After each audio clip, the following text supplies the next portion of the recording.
2023 wasn't a good year for the Carolina Panthers, but I'm trying to make 2024 a better one for myself. Get started on your resolutions with Factor so you're ready for the new year. Factor's ready-to-eat meal delivery takes the stress out of meal planning and sets you up for success in the new year. Skip the grocery stores, prep work, and cooking fatigue. Instead, get chef-crafted, dietitian-approved meals delivered right to your door. With over 35 meals to choose from per week, including keto options, calorie smart, vegan plus veggie, and more, plus over 55 weekly add-ons, you'll have a ton of nutritious and flavorful options to kickstart your resolutions. Skip that overpriced takeout trap. Factor is cheaper and way more delicious than takeout. Get chef-crafted, restaurant-quality meals delivered right to your door, and they're ready to heat and eat in just 2 minutes, which means more time for you. Head to factormeals.com/C350 and use the promo code C350 to get 50% off. That's code C350 at factormeals.com/C350 to get 50% off. Early nominating contests build momentum for 2024 contenders seeking the White House. C-SPAN is the place for political campaign enthusiasts, with unfiltered coverage surrounding the early primaries and caucuses, as well as speeches from key battleground states. Whether you're interested in your state's race or want to follow all of the political events, you can get immediate access to what the candidates are saying, plus nominating results in real time with the free mobile app, C-SPAN Now, or watch live on the C-SPAN networks. In a world where Carolina Panthers fans have an insatiable thirst for Panthers news and opinions, only one podcast roars ferociously. It's the C3 Panthers Podcast. What's the deal, Panther fans? It's the C3 Panthers post-game show. The Denver Broncos heading to Bank of America today and defeated the Carolina Panthers 32-27. Again, more opportunities to try to get things done late in this game, even after falling behind, but the Panthers cannot capitalize on a comeback. It's been a tough time for the Carolina Panthers over the last couple of weeks. I'm here to chop it all up. If I can get these guys' cameras up, we will get this game started. All right, it's close. It looks funny right now. Cody Lashney in the house. How you doing, my friend? Tony Dunn, I'm doing fine, man. The tank is still on. The road to the franchise quarterback has not stopped. Denver did the most they could to help us out today. Listen, man, it's another one of those losses where our team did some good things. Our defense made some plays and gave our offense the ball at the end of the game, and our quarterback proves to be inept. Our offense is boring. It's not a team that's that far away. I genuinely believe that, but we have a bad quarterback right now. But listen, we're going to talk about it with the best Panther fans in all of YouTube, and I'm talking about Nirvash, Lance Kubiak, Supreme Leader, Matt Knows Nothing, Randy Trotter, Sarah Taylor, Brad Holt, Dakota Tumbleton, Nick Montenero, Tony Dunn. It's lit. Even 10 tissies in this bitch. Ain't nothing to it but to do it, baby. Let's roll. Man, tough day today for the Carolina Panthers. Teddy Bridgewater seems to be allergic to the end zone when it comes to passing the football, and just not a good day today for anybody. The defense had a couple of plays that were helpful, but there were errors all over the board. Offense, special teams errors, and coaching problems. CK, man, tough watch today as the Panthers.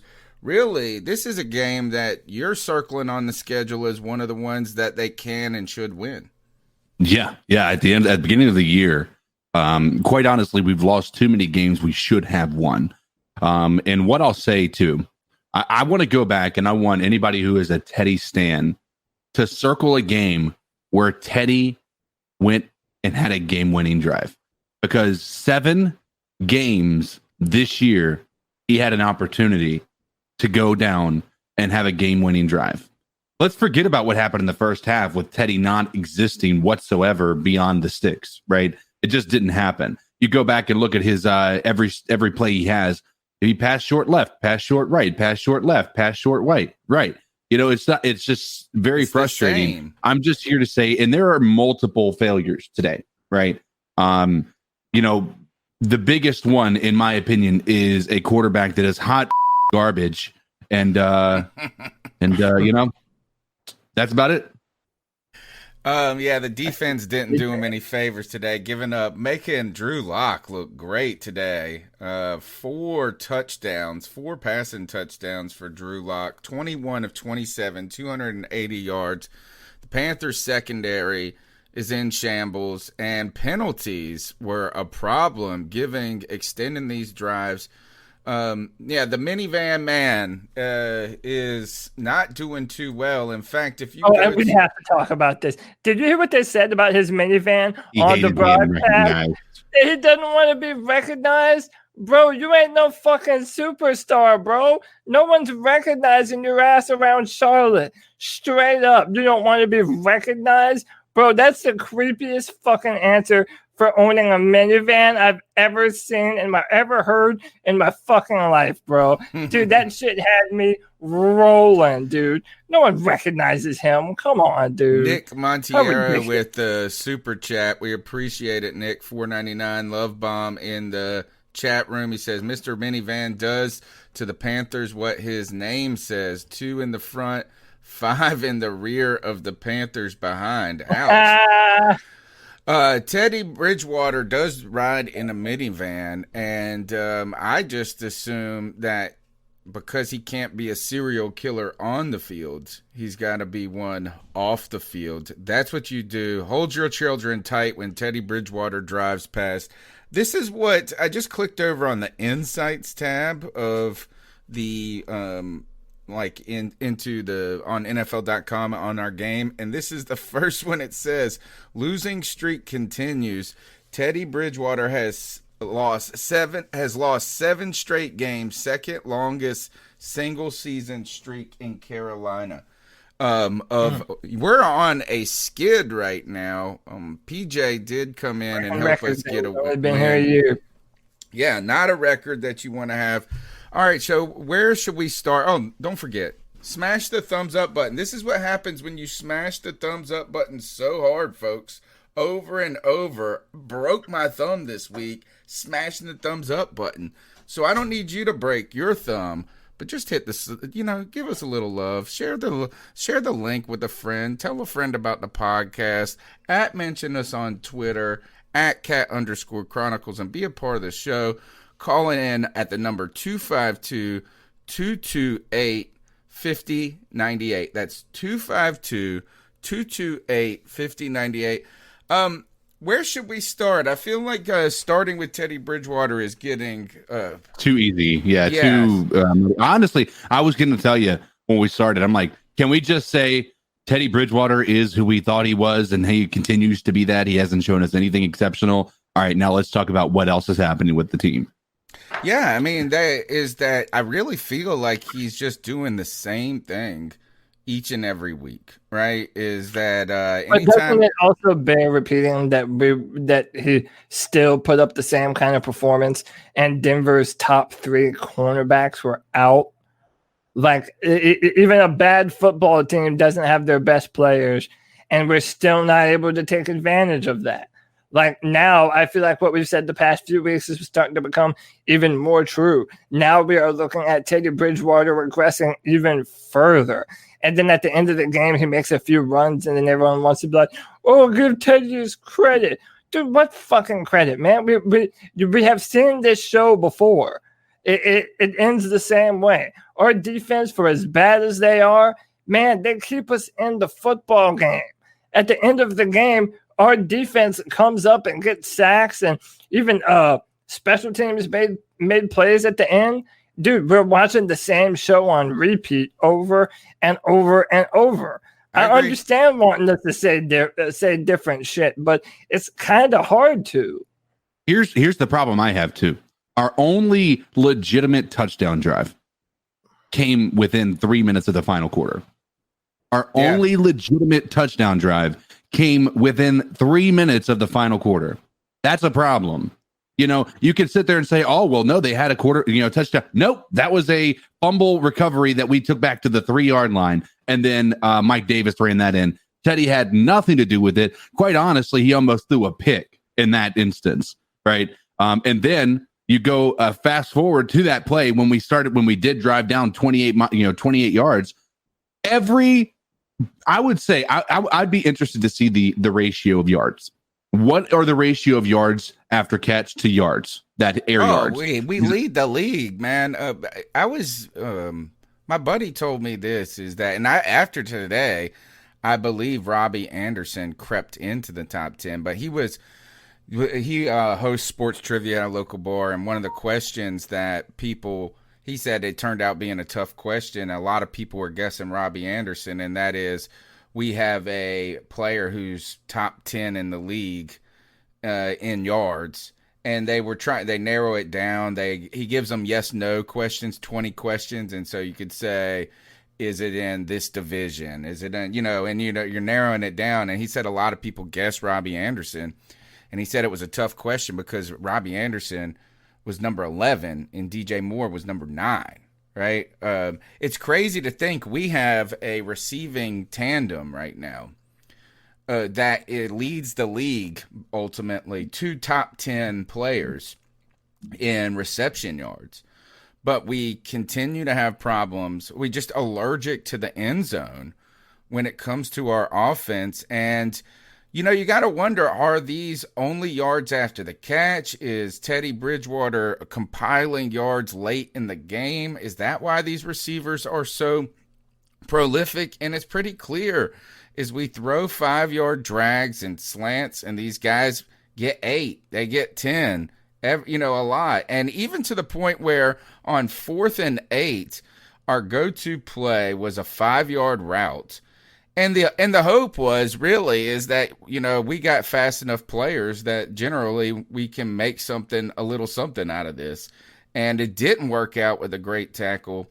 So Teddy Bridgewater, played exactly like we've seen him play all year at this point. And I think it's a combination of his personality. I think it's like conservative Teddy, a lack of arms. He does not have a cannon, man. And so part of the reason that they say, oh, well, look at the offensive line, which played like hot garbage today. The offensive line was not playing well today. I think the reason that I don't think Teddy has the arm strength to fit it in tight windows, and he's nervous about that.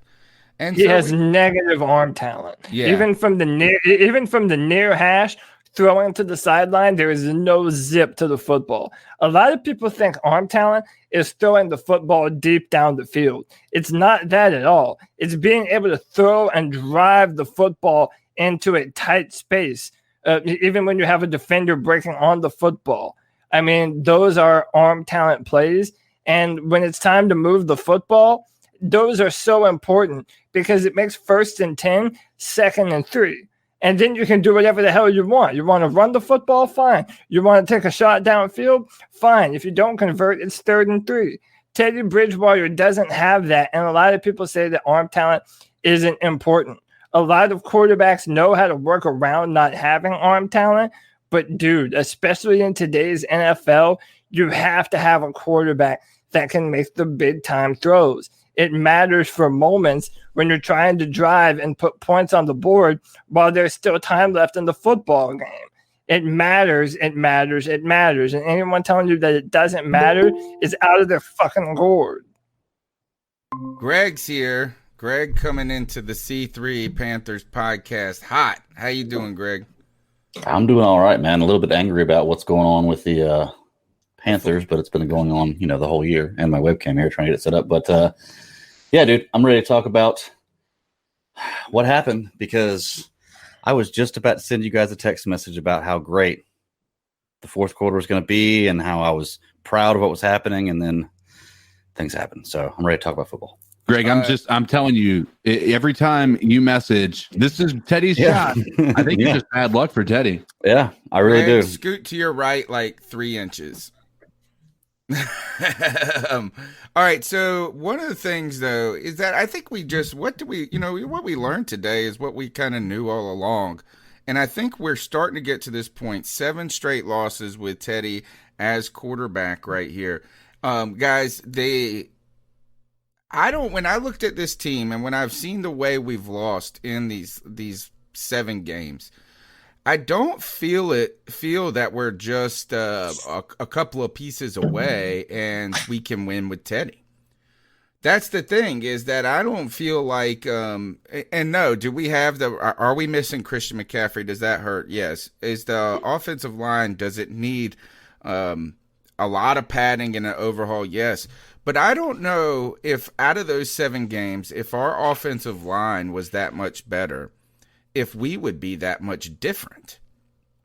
And what I mean by that is I just feel like is that we kind of see what we've almost already hit the ceiling, I feel like, with Teddy.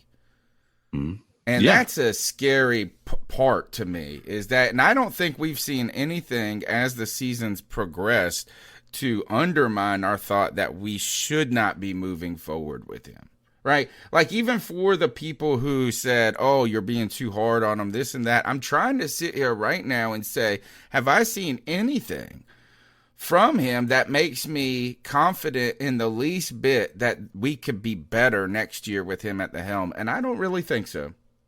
No, nothing at all. Why was the offensive line so bad today? I mean, playing against Bradley Chubb, no chance. Russell Okung is done. I'm telling, it's over. His time in Carolina he's more known for his takes on Twitter now than he is playing football. Which, by the way, I don't even disagree with a lot of his takes on Twitter. But the fact of the matter is, the dude is not a franchise left tackle, and it continues. It needs to continue. It needs to continue to be said that Greg Little, for the 2nd game in a row, was a healthy scratch, and Trent fucking Scott is starting at left tackle. That is unacceptable. What is going on there, particularly when you know that Russell Okung has been struggling with injuries throughout this season? He's had injuries be a problem for the last 2 seasons now, and he's been nicked up this year. So it's not like, so where is what is to read in those tea leaves that Greg Little is not even active? And what year is this for him? Is this only his 2nd year? 3rd? He came in with DJ, right? No, he came in 2nd year. I think it's 2nd year. He came in with Brian Burns. Yeah, so Brian Burns. Okay. We traded up to draft Greg Little, and I watched every snap of his, and I always knew that he was soft and wasn't a franchise left tackle. Marty Herney didn't know that, and in fact, he didn't know that so much that he moved up in the 2nd round to draft him over Cody Ford, who is a badass right tackle for the Buffalo Bills right now. Dude, Marty Herney needs to fucking go. I'll say it every Sunday, every Tuesday until the end of time, until he is no longer a part of this organization. Well, to me, this Greg Little pick is probably the biggest stain, the most, I think, notable. That coupled with Will Grier are the picks that right now just look like one is just bad, right? And the Will Grier one still, we've talked about it plenty. So that one's kind of like so ridiculous, though. You're like, oh, well, maybe it was wrong. Who knows? You're trying to figure out why that's the case. But I think when you throw into the fact that the Little pick was ahead of that one, that's even like we've got all these problems, right? And that he can't even be on the team right now. It's kind of like, oh man, is not only are these guys not that good, Rashad Golden, right? But they can't even stay on the team. We had a lot of problems on offensive line. I think right now is that no matter what, you can see the Carolina Panthers in this offseason in free agency going after both offensive linemen and having to tackle this in the draft. I don't think that this is something that can be fixed in just the draft only. I think that you're going to have to re-sign Taylor Moton. I think you're probably going to have to take 1 or 2 offensive linemen at the very least, very high in this draft. That is 2nd, 3rd round pick. Maybe starting to look at a center replacement. And you're probably going to need to go and get a respectable player in free agency to add to the group until those guys develop. The offensive line, Taylor Moton continues to shine, though. Yeah, for sure continues to shine. And listen, he's one of the best, if not the best, right tackle in football right now. And he is a player that is important going forward for us. But the fact of the matter is we need a brand new left guard, a right guard, center. We have Matt Paradis for maybe another year? Yeah, maybe another 2. year, but he's already starting to deteriorate. And now we know we need a franchise left tackle. I mean, it's crazy, man. We need an entire rebuild on the offensive line. We could use a couple of draft picks on the O-line. And you're right, some free agency moves wouldn't help either. We just have to hope that the right player is available in free agency. But hey, real quick, 68 people watching, 39 likes. Hit the thumbs up like you got some sense, man. That helps us share our videos to everyone in Panther Nation. Man, we're just bullshitting about the Panthers being y'all's your shrinks on a Sunday afternoon. So hit the like button. I'm gonna go ahead. Cody's that guy you like so much that he can kind of sort of insult you and you still like it. Yeah. Thumbs up when you got some sense, you know. Hit the like button. Come We're on. gonna go ahead and get into some of the cat calls. I want you guys to be thinking about how the secondary really shit the bed today. Poor Rasul Douglas. Tough matchup for him every week. They put him on 4-1, 4-2 speedsters. They put him on Jerry Jeudy, and he's had Mike Evans, and he's not even that good. But, I mean, think about how bad we'd be without him. Today, the secondary is worse than ever, it felt like, and Dante Jackson was playing. Just think about that. 252-228-5098. Let's go ahead and jump into the calls. What's going on, C3? It's Darius from Raleigh. What's up, Darius? I'm not even mad that we lost. You know, I want the future quarterback. And if you try to make any argument or defend us not drafting a quarterback, I can't call you a real Panthers fan. We need a new quarterback. We need a new quarterback. This game was blatant. Very blatant. I want Zach Wilson. Keep pounding. Yes, I like that. Great call. I'm just happy that we're not alone now, man. I feel like for a while this podcast was one of the only real Panthers podcasts that was leading the charge of Teddy Bridgewater and shit. Sadly, we were validated in those fears, and we're going to be validated again, man. We need a franchise quarterback that we do not have. And today was a win. Listen, I want you all to know, for as bad as this loss feels, it was a victory. It was a victory because right now I think we're still picking top 6, I believe. We still need a few things to happen our way. We could have a better pick if we keep on losing. That's the spot that you want to be in. So, dude, I'm telling you, man, today's a good day. It's a good day. I'm telling you, it's a good fucking day. Dallas won today. Does that move them to 5 wins? I don't know about 5. Or are they 4 they're at 4. Now? I think right now they're tied with us, but they have a draw, I think. Yeah, when they won, I was like, that's the best possible thing that could have happened. Wow. Good news is, yes, Dallas wins. The Jacksonville and Jets continue to be problems. But better news for us is that Atlanta got a win last week, I believe. They're at 4-8. We need Atlanta to continue to find ways to win at something. Yeah, but they're playing the Chargers today, and the Chargers. I know, that's not going to help. The Giants losing, they have 5 wins. So you were kind of Denver today winning doubly helps us because they were a team that's probably quarterback hungry a little. And if we would have won, they move up in the draft and we move down. So this is kind of a good news day for us when it comes to that going forward. Hey, this guy Gage, I think he's a wide receiver for Atlanta, just threw a gorgeous touchdown pass to Calvin Ridley. Had to have been 30 or 40 yards. A wide receiver just did that, and it was a beautiful pass. Teddy, take notes. Also, a wide good receiver news just for did us that. Today was Chicago trouncing Houston helps us continues to help us in that regard. The number's 252-228-5098. Here's my thing about Teddy Bridgewater, man. This is your boy JMC hitting y'all back up again. But here's my thing with not only Teddy Bridgewater, but his apologists, the apologists, Big Cat, Panther coach, and all that. Here's my problem. They always blaming the weapons, the defense, and the linemen and stuff like that. Look, if you're a franchise quarterback, granted, every quarterback needs protection, every quarterback needs weapons, every quarterback needs a defense. But sometimes when you have without, you supposed to lead your team. When you have without, everything don't work. Everything. A quarterback does not have every some franchise quarterback does not have everything in their grasp. Like when Cam didn't have a great offensive line. He had a good defense and he didn't have weapons. But yeah, he was young. He made things work. Damn,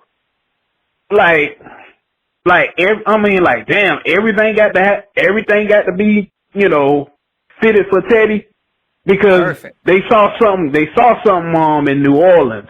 People saw something in New Orleans.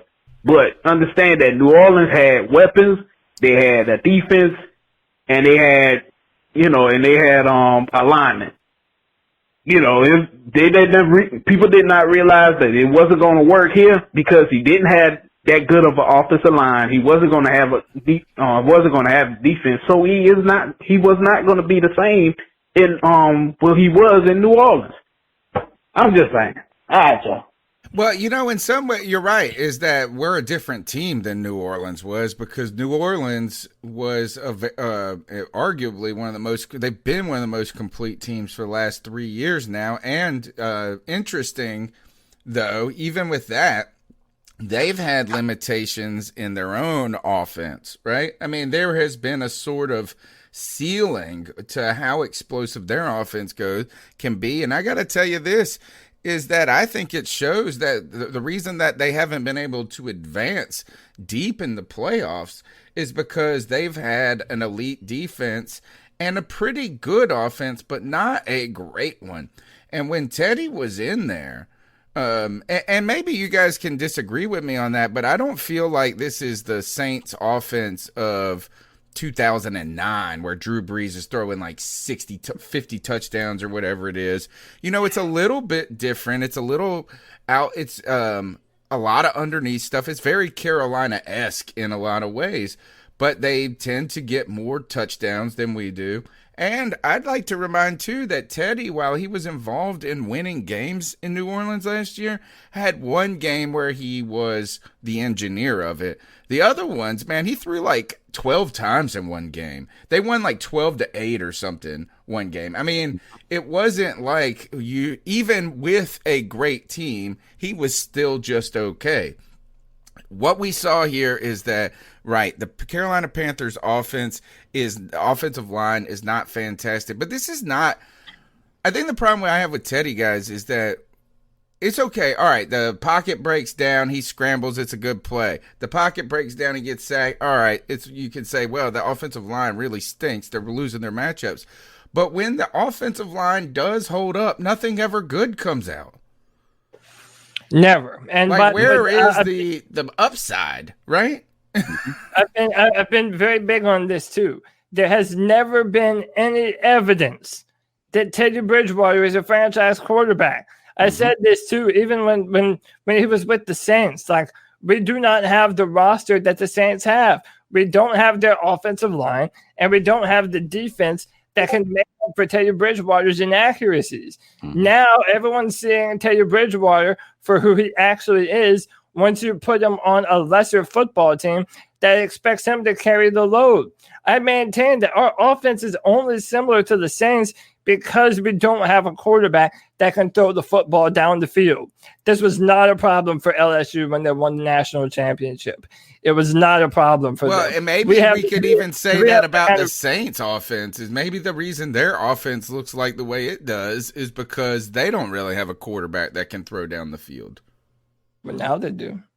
Well, We'll see. We'll see. They're about to be losing to Jalen Hurts. You just threw us a touchdown.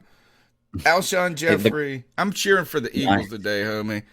Nice. And that helps us too. The more they win. Yeah, that helps us for sure. If the Saints lose today, that's a fucking good thing. Oh, flag. Speaking of flags, guys, a lot of penalties today on the Panthers, and I don't feel like we've been.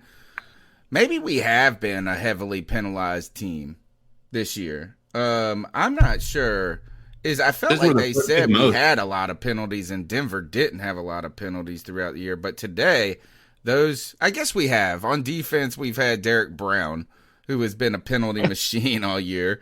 I feel like our secondary doesn't get a ton of penalties, but today, a lot of untimely penalties. I think you saw Matt Rule really pissed off at that first one, boy. Matt Rule was on fire after Brian Burns gets ringed up for a roughing the passer penalty that just seemed normal. Guys, though, the Jermaine Carter one led to a touchdown. That one really hurt. That's the difference in the game, to be honest. And by the way, and a special teams punt return touchdown. Man, I saw people on Twitter. Oh, dude, I don't even care that we got a penalty. This is a linebacker making a play when our linebackers never do. Dude, if it was because of that penalty that we weren't able to get off of the field, our defense isn't shit and hasn't been shit all year. What are you flexing for, bro? You're going to stand over the top of someone, flex on him, and not expect to get a penalty called on you?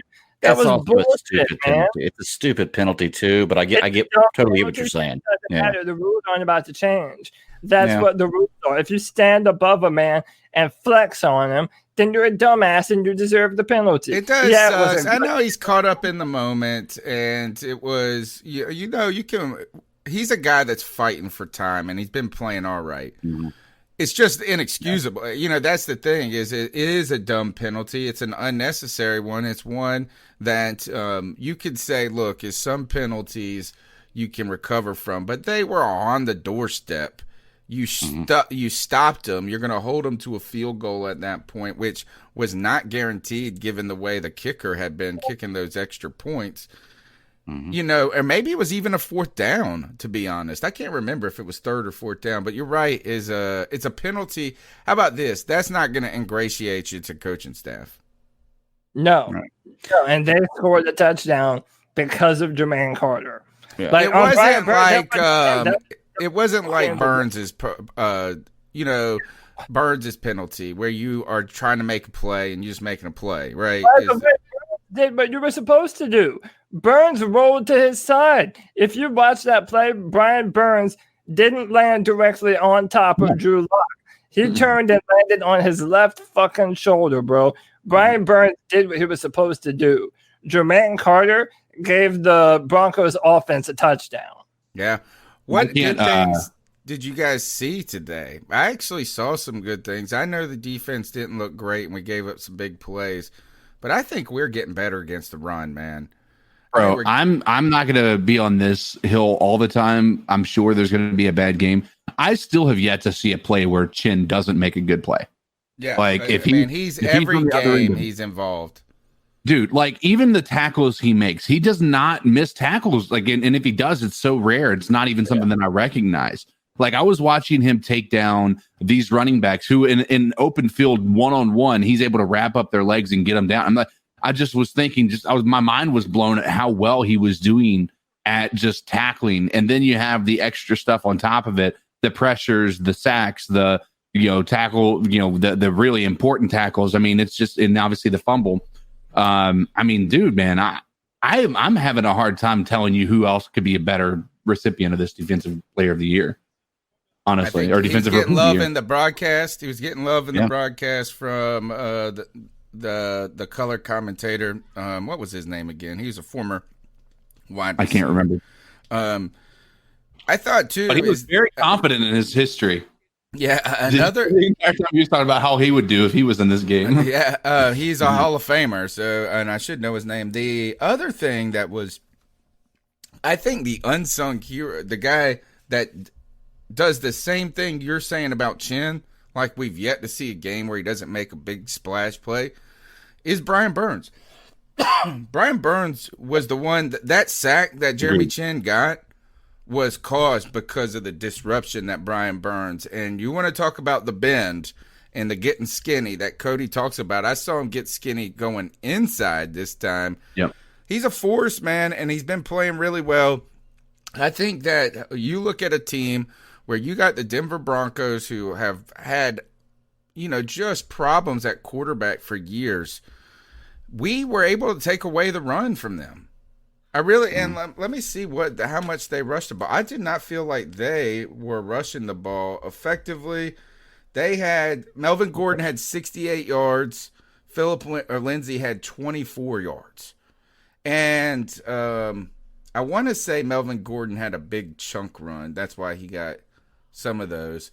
The defense, though, despite them not being great and giving up some big plays, is oddly not keeping us from winning.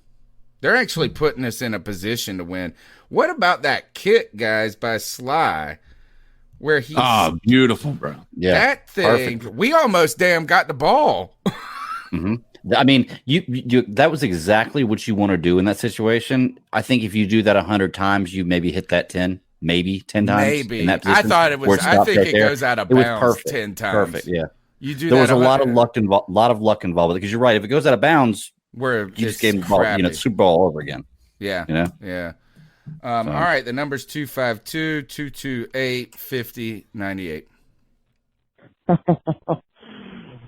Oh man. And I thought having strep throat this last week was the most disappointing thing I'd have to deal with. In the first half of December here, and my God, it's 4th and 8. Game on the line. 2 yards. And Teddy throws a 3-yard pass. Oh, my God. Who is this piece of shit that we're paying all this money to? Man, if you're a Panthers fan, you're on Twitter right now, and you're lighting this bum up. You're letting him know that this shit is so stale and so fucking old and so fucking tired. Like, dude.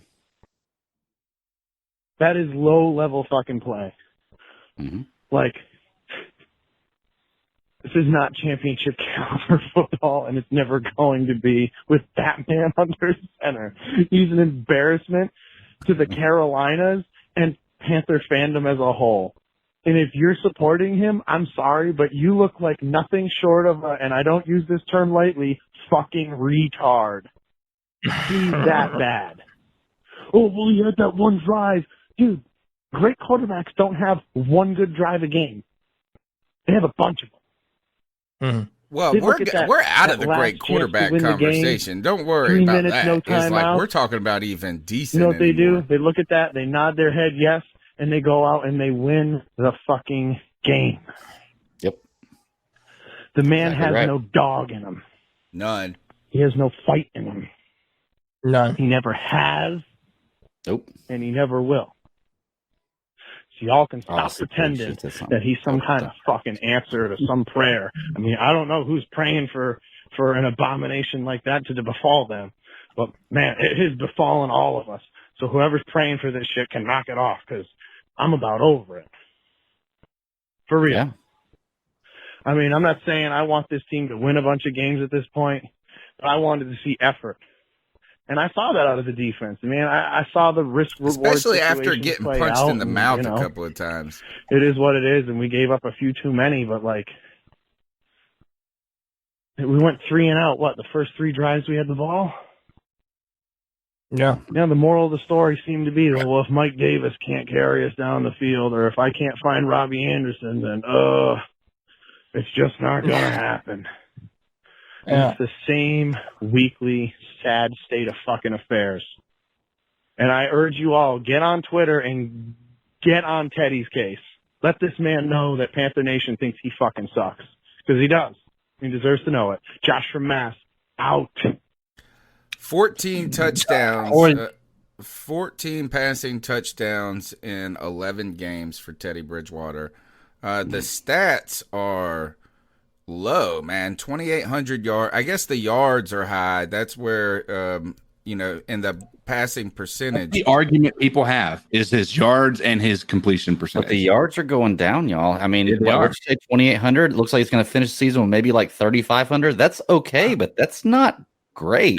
Bat Daddy was right. There's no difference between Kyle Allen and Teddy fucking Bridgewater. Bat Daddy was right. We all need to bow at the fucking altar because that's what it is. Everyone wanted the clown man and say, oh, whatever, Teddy Bridgewater's better. Well, that take is looking better and better and better, man. We are no different with Teddy Bridgewater than we are Kyle Allen. It's limited quarterbacks that don't throw the football downfield, that don't come off their first read, that aren't overly mobile, that aren't overly sturdy, that have zero arm talent. Yeah, man, it is what it is.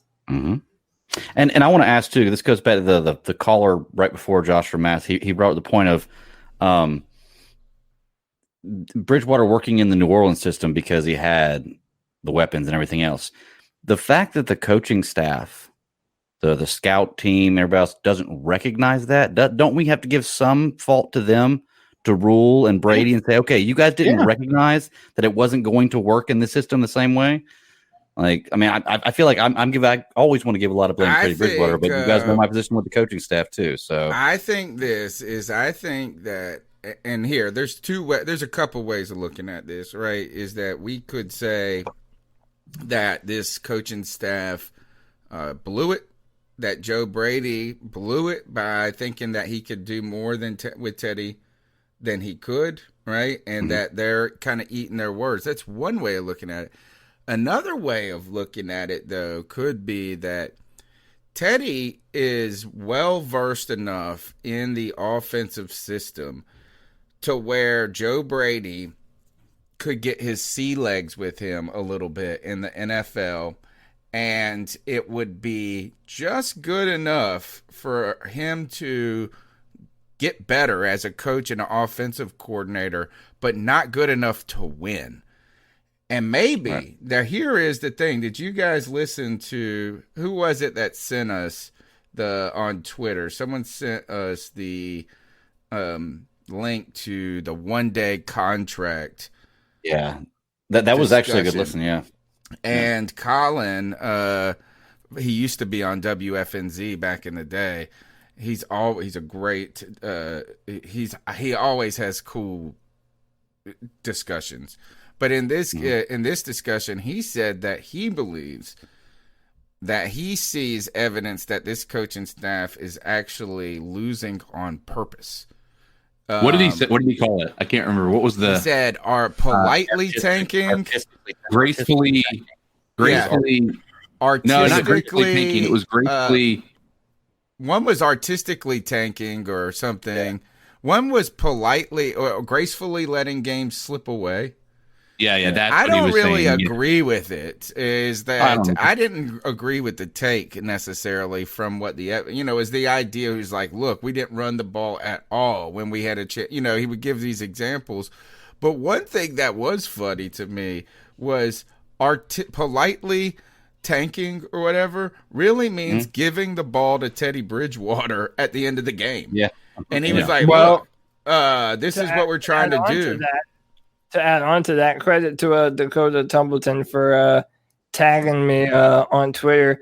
Matt Rule in his press conference today, when asked about Teddy Bridgewater going forward, if he thinks he's still the guy for the job, Matt Rule says, absolutely. I think that all of us have to continue to work together to improve. We were down 15 and he brought us back and they scored again. I'm not going to pin it on him. Now, listen, I know this isn't the type of shit that ingratiates Matt Rule to say the Bat Daddy very well. I understand that. But at the end of the day, to me, I don't take that for anything. I don't take that as him lying. I take that as him just being like, well, look, our front office paid this guy, whatever, $63 fucking million. There's no way that we're not going to start the guy that we paid all that money to. And by the way, if there is some credence to that the Panthers are trying to gracefully let the game slip away or whatever, then, hey, there might be some credence to that they think Bridgewater is the guy to put us in a better position to lose. He's actually doing exactly what we want him to do. Right, man. So, hey, we're Tim Bridgewater after all, baby. But to be fair, in that same token, then why do the 3-year contract and put us in a bind next year from a cap? There you go. Exactly. Well, I think one is And that you I don't have believe to it's actually just one is that it's like they do have an agent working for them, you know. Tim So White in the chat saying we have to adjust to Teddy Bridgewater. But my point being is you Right. had Kyle Allen on the team, right? You could have done it with Kyle Allen without having to sign somebody to a $67 million contract. You could have just went with PJ Walker or Will Greer, but instead you decided to sign a 3-year contract for a quarterback who had 5 games of experience last year that were really kind of up and down, even if you look at it. I think we all, when he was signed, obviously we were hurt by the thought that Cam Newton was being let go in favor of this guy. So I think we were looking at it with a negative, mindset already. Mm-hmm. But reality is, when you go back and you look at it, he didn't, people were trying to put him in the MVP category for those 5 games. Like, it's just a joke to me. Like, when you watch the highlights of those games, Teddy Bridgewater was just a benefit of being on a good team. Just like what I'm seeing right now with Taysom Hill on Saints when I'm watching these games right now. Mm-hmm. Yeah, and Tony, you raised a great point earlier about this. What if it is a situation where, Rule and Brady came together and said, "Okay, look, we're gonna give Bridgewater this money, so it looks like we're trying, because you signed Bridgewater, you're definitely trying, you're definitely not tanking, but we know he's going to take us to the promised land of a top 3 draft pick to get what we really need."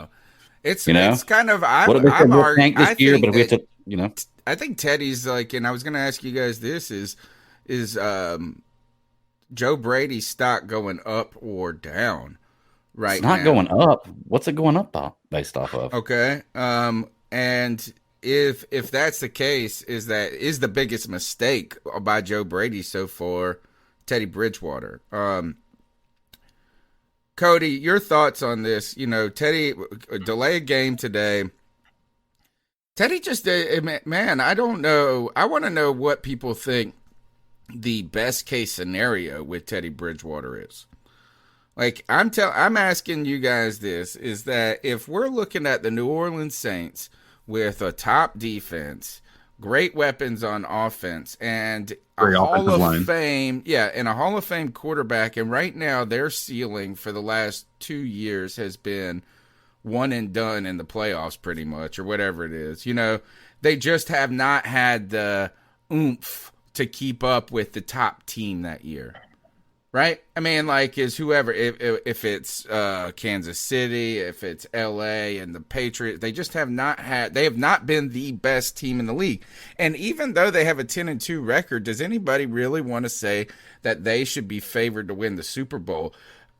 I'm not really sure how I would feel about how confident I would be in that. But if you put Teddy Bridgewater, what type of team, even if you have the best offense or a good offensive line and best defense in the league, how far can you really go with them?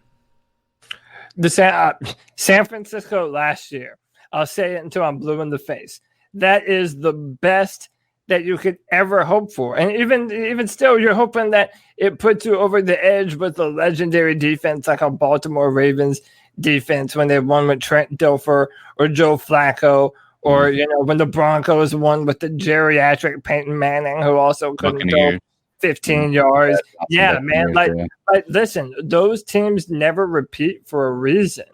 They never repeat for a reason. All the teams year in and year out that we know are going to be legitimate contenders, like the Steelers, like the Seahawks, like the Chiefs. I mean, we know that they have a franchise quarterback, and that makes them a legitimate contender. Like, it is what it is. And by the way, you don't draft franchise quarterbacks. They don't normally fall, up. I mean, who knows? You pick the best quarterbacks in the top 10. That's where the Panthers are picking them right now. We need to pull the trigger on it right now. This nonsense of having to build up the team first means nothing. We can draft offensive linemen in the same draft. Okay, we can do all the things that we need to do and draft our quarterback of the future. And this is the year to do it, man. All the top 4 guys have A+ arm talent, A+ mobility. They're smart. I mean, listen, you have to take a chance. You cannot be afraid to miss, or you will always be a mediocre bullshit football team. Right. And, Cody, building on a team You're absolutely right. You've got to build a team starting with the quarterback, because if you build everything up around that quarterback, around what you're going to draft as a quarterback, which you never know you're going to get, what if you built that entire team up and then the quarterback is a bust? Well, if you draft the quarterback first and he's a bust, okay, cool. We've wasted a year. If we've waited 3 or 4 years to build for a quarterback we've been shooting for, and that quarterback ends up being a bust, we've wasted that much more time. Then you run into a situation like you have in the Bengals, where now Joe Burrow's out with an ACL injury. And, yes, it is possible to recover from those, but we also know there have been players that come back from that and not be the same ever again. Mm-hmm. I mean, it's not necessarily going to be the case for him, but I mean, you're risking putting the longevity of a quarterback's career in jeopardy by not doing that. I mean, we see what happened with Cam Newton, and everybody can talk about Cam Newton all you want. I'm telling you, I've been watching, and he makes some good throws, but he still looks like he's pushing that ball down the field way too hard. Like he is putting every effort he can when he's trying to put that ball down the field. And it doesn't feel like it's the same Cam Newton. And I hate to say that. Yeah. And Cody, I think they can. For that. Yeah. There you go. I think they can start PJ Walker, even if they paid Teddy Bridgewater all that money. Look what they're doing in Philly. They paid what's his name? Wentz a lot more money, and they're playing Hurts just because Wentz wasn't playing well. Yeah, but I don't see any reason why you can't do that. They still have an outside chance to win their division. Yeah, but that's the crazy shit about it. That's not true for us. If Tampa Bay would have lost today, you can make an argument that our division is almost as bad as their division. If Tampa Bay would have lost today, go look at the records. They're all those teams are pretty bad. All the teams are garbage. Dude, the point remains the same. Listen, PJ will be able to do the things that he did against the Lions and flip the field. And to me, that's just too dangerous for a team that's trying to lose, man. I don't want to win. Yeah, the plan is working right now. Yeah, Team Money's in here and he's talking about, I picked Teddy over Cam right now because I asked him that. Would you pick him? I asked him next week. It's like next week if you had your pick between the two, who would you pick? And he said Teddy. And his Cam hasn't thrown any touchdowns this year, but he's run for a bunch. But I just think that Teddy, even if that's the case, I think that Cam's might be done, right? Like the second phase of Cam's greatness doesn't look like it's on the horizon anytime soon. Mm-hmm. I just don't know when any phase of Teddy Bridgewater's greatness is on the horizon. And if we went through all the quarterbacks in the league, you almost got to say, how many would you pick to put on the Panthers for 1 week over Teddy, right? And I think you're probably talking about 2/3 of the quarterbacks that you would say, I'd take him over Teddy. I'd take him over Teddy. I'd take him over Teddy.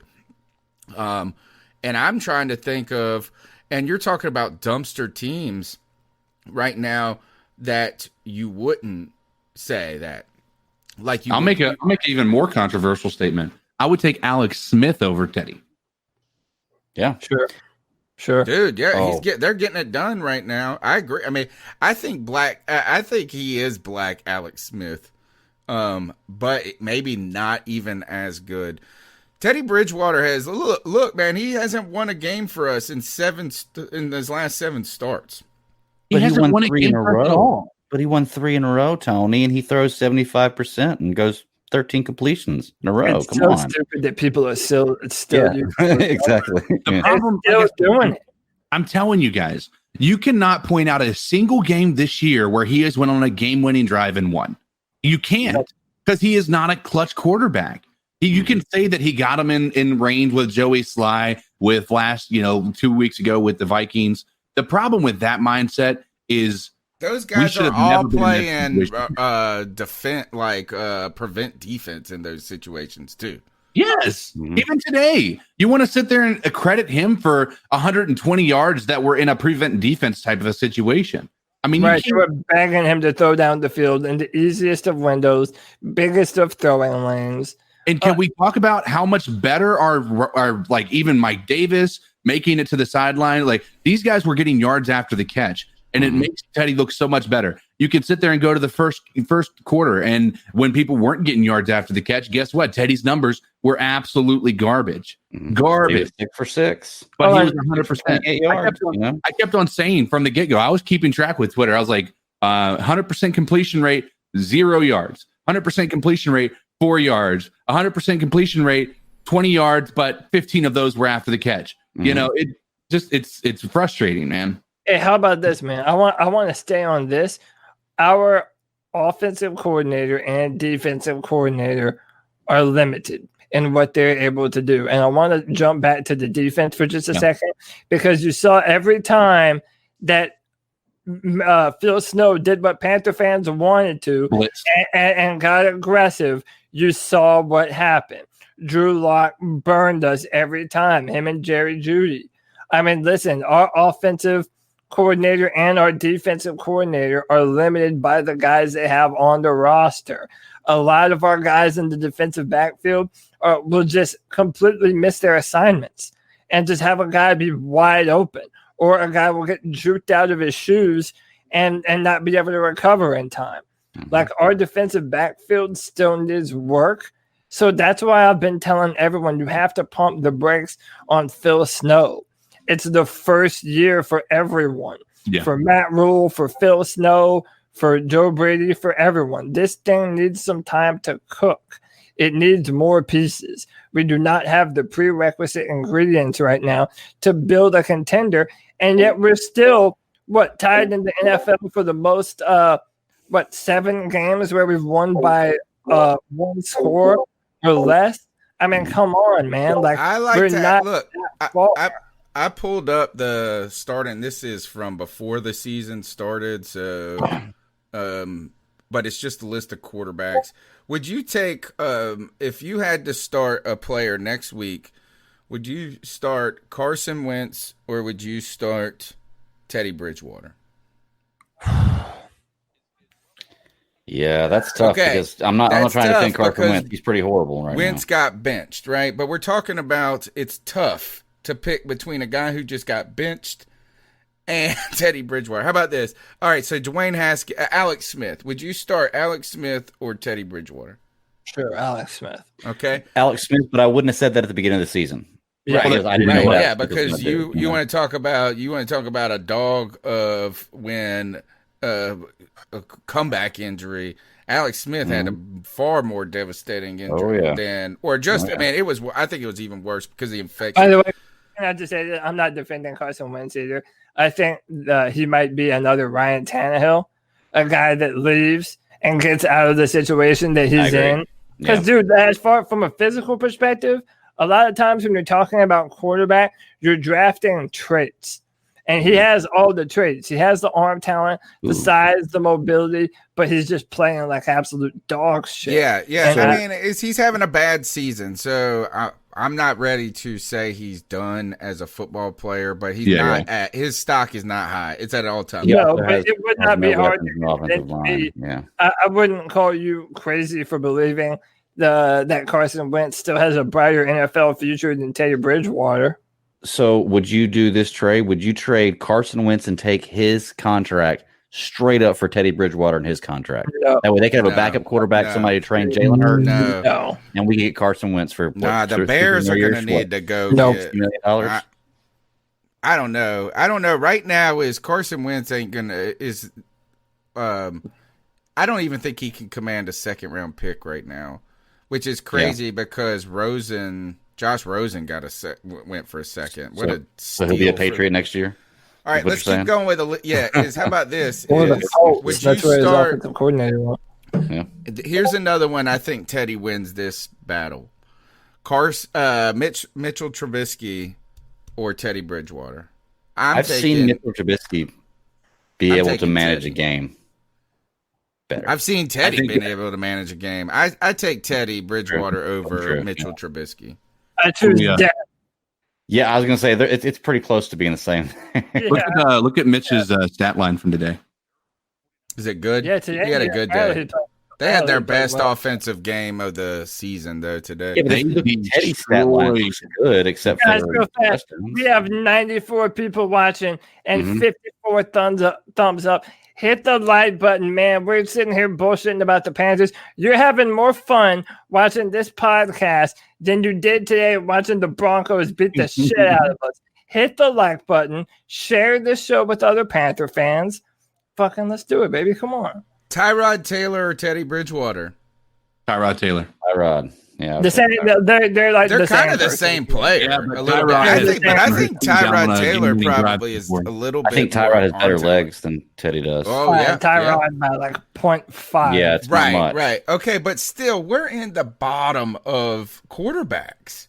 Mm-hmm. Right? Like some of these discussions, it's not clear cut. That's what I'm saying. It should be Teddy. If we're being too hard on Teddy Bridgewater, it should be more clear cut with Mitchell Trubisky. It should be more clear cut with a Tyrod Taylor, Gardner Minshew, or Teddy Bridgewater. He was impressive last year. I would take Minshew. He's younger. He's kind of a gun. He's a fine. If wins are the stat that matters, Gardner Minshew can find ways to win games. Even You just here love that man. is when I think about this is Daniel Jones or Teddy. I think I'd take Teddy over Daniel Jones. No, Daniel Jones. Daniel Jones. So much more potential. Younger, faster, tougher. I've seen some really impressive plays by Jones. He was over. He can't throw it though. He can't pass. He can't pass at all. He's better than Bridgewater. He's like Cam right now. Drew Lock or Teddy Bridgewater. Drew Lock. Based on what Drew Lock did today, Drew Lock. Yeah, based on what he did today. What was he? 3 for 3 for 120 yards and 2 touchdowns. Say what you want about Drew Lock. That man will chuck the football downfield. Sam Darnold with a 9-yard touchdown. Yeah, I mean all air yards. Mm-hmm. If you were drafting a quarterback to play on the Panthers next week, I mean not drafting, you had your choice between these two. They're the only two. Who would you pick? Sam Darnold or Teddy Bridgewater? I'm taking Teddy Bridgewater. Yeah, I think Sam Darnold, bro. He has the traits. He's just been on a shitty team, and he hasn't been given an opportunity with a good offensive play caller. He's been on 3 shitty teams, right? Similar to Carson. If you're a franchise guy, that's the same thing Teddy Bridgewater. At some point in time, you've got to turn it around. He's been on like 3 teams, I think, hasn't he? I do feel bad for any player that's had to play under Adam Gase for an extended period of time. That must be fucking hell, man. I think it's Sam Bradford. I'm sorry. Everyone that leaves him ends up like rejuvenating their career under another coach. Mm-hmm. Yeah. But a lot of people in the chat say Sam. I would also say Sam. I would take Sam. It's similar to Carson Wentz, maybe with a change of scenery, right, a smaller market, a younger offensive coordinator. Mm-hmm. Yeah, like that might be salvageable. Here's the problem. I think there's only one other one in the league where you would have an argument, maybe 2. All right, so we'll give you, since T-Money said he would take Teddy over Cam, so okay, maybe you would say that. I don't think I would do it. I think I would still take Cam over Teddy. And the final one in the whole league where I think it's even a conversation is Jimmy Garoppolo or Teddy Bridgewater. Jimmy Garoppolo. I would take Teddy is because I feel like Garoppolo has regressed a lot. So I feel like you can't even hold on to the fact that he used to win a lot of games anymore. They are the same person. Right. But after that, there's nobody in the league. There's not a single quarterback in the league you would take Teddy over. But and keep in mind, that includes Ryan Tannehill, Baker Mayfield, that includes Jared Goff, that includes all of those dudes. Sorry, I would take everybody over him. That's how so for people, I think that should be part of the argument. Mm-hmm. Is that he's in the bottom 5 of people that you would want to be starting at quarterback on your team. Mm-hmm.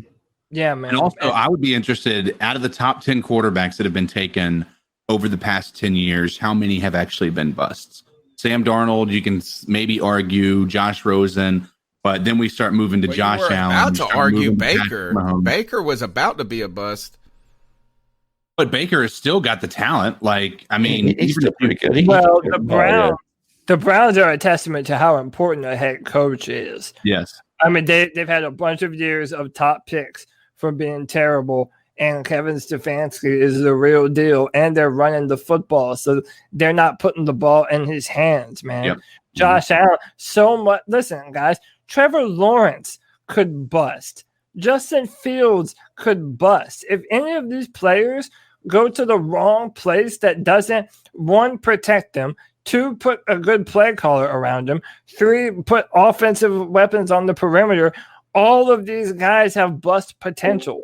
It's not a surprise that Josh Allen goes to Sean McDermott. Sean McDermott continues to prove himself, and you continue to see Josh Allen getting better and better and better. Like, the coaching staff matters. And we paid Matt Rule for what, another 7 years?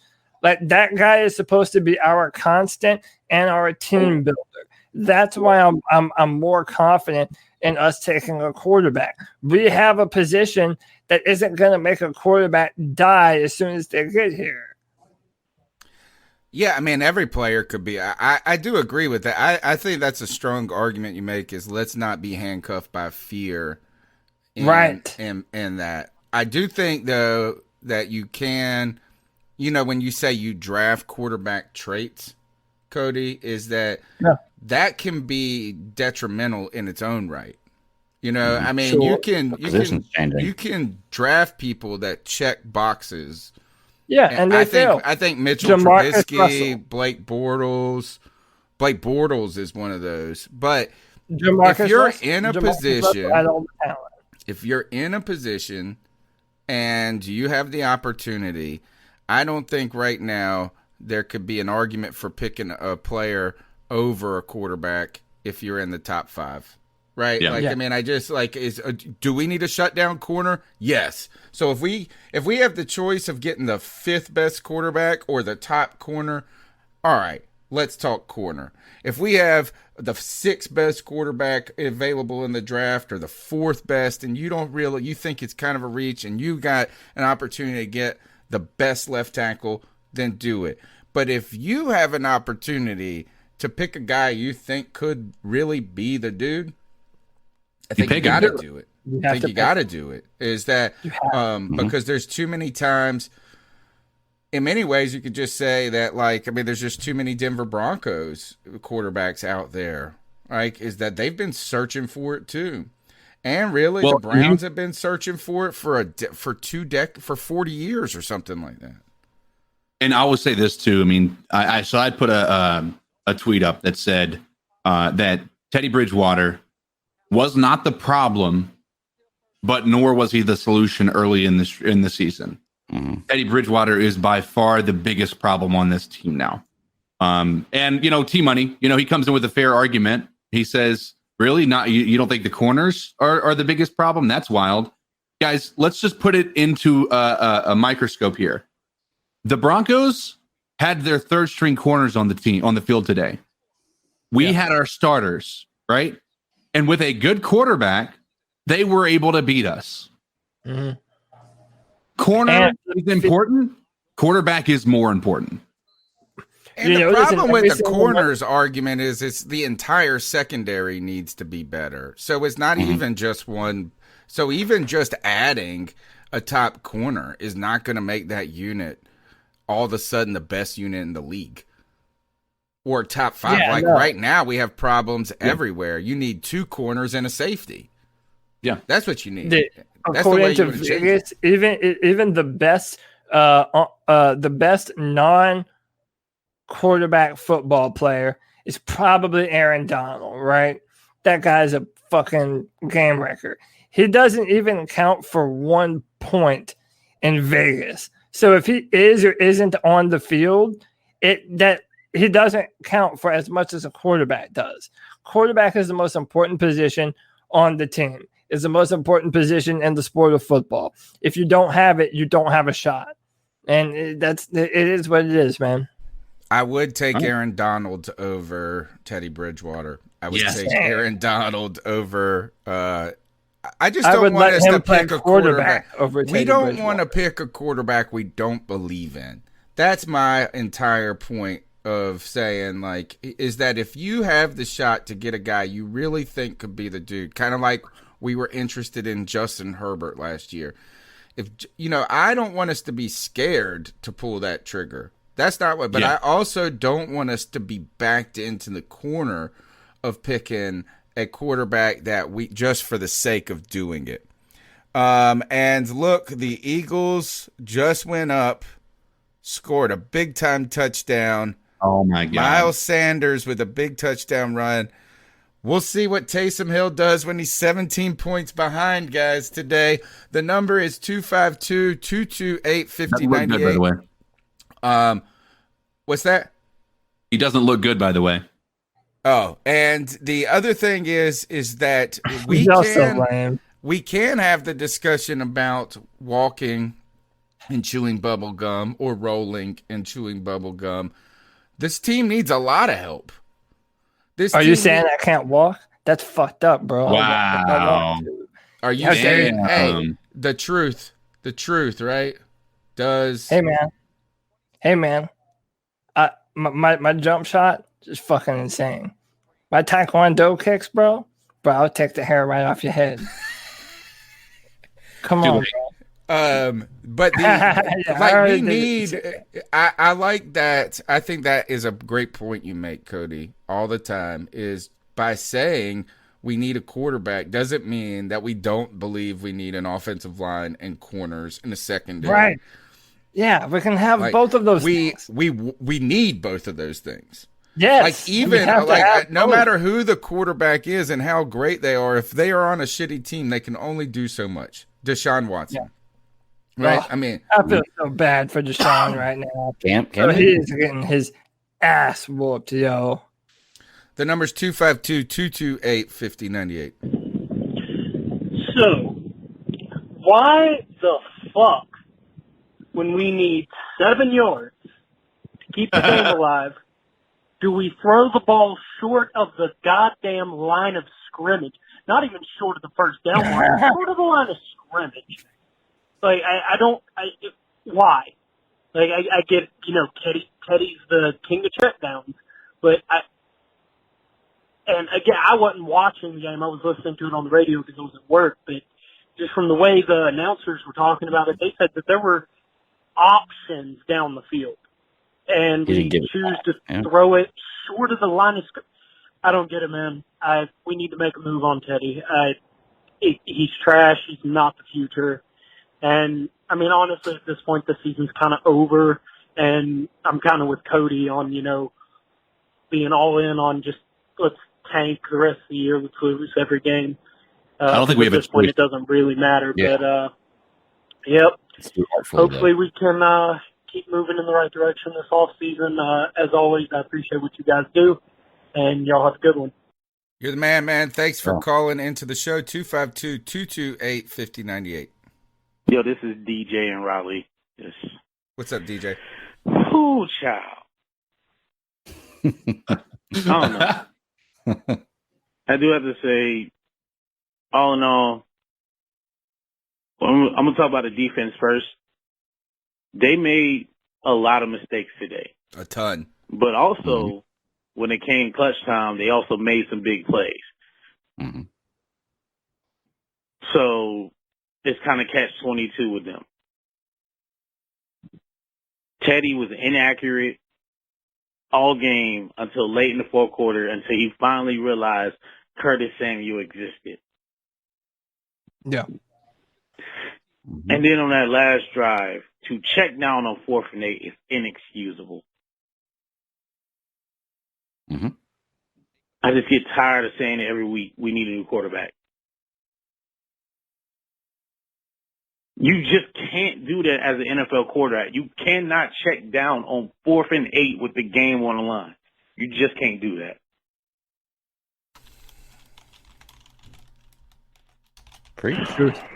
Yeah, I got nothing else to say. Keep pounding. Well, one of the things this I would say like that play actually has an opportunity of making it right. Is that you got a fast receiver. We've seen our players do this, get yards after the catch so often, and on top of that, we've seen other teams do it to our defense, right? So there is you can see how the play could have worked, but the problem is that there's no room for failure at that moment, right? Is that very low possibility? Yeah. Is that you need 8, right? So you just need to be. Every other time we've heard or watched football in our whole lives, what do they say when a receiver runs a 9-yard route but needed 10 yards to get a first down?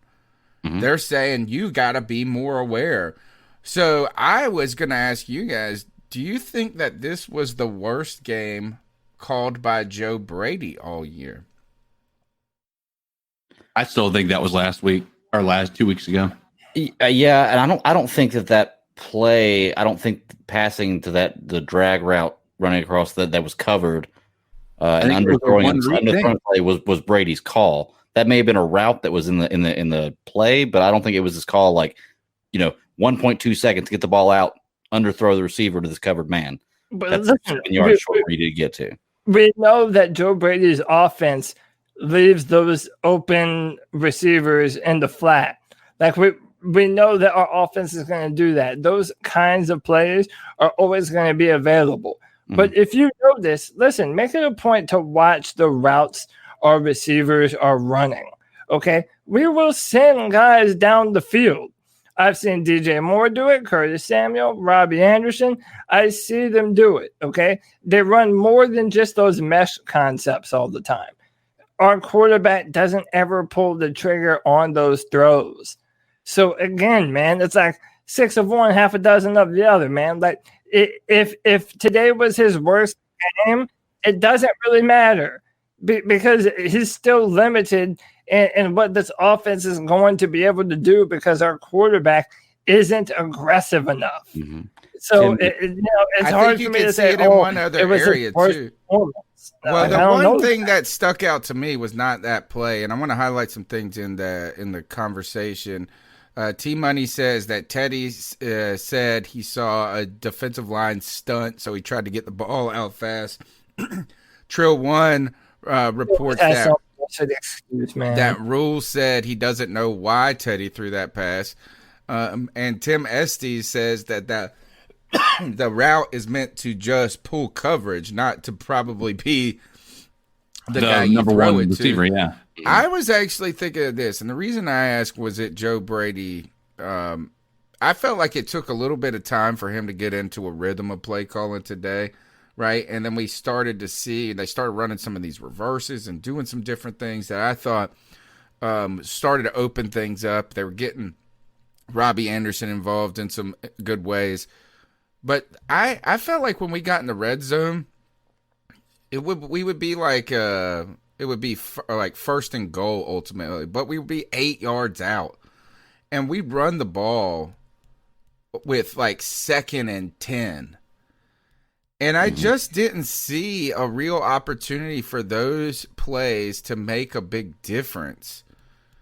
It seemed like you were using a hold down to just get 4 yards closer when 4 yards closer doesn't really change the scenario that much to me.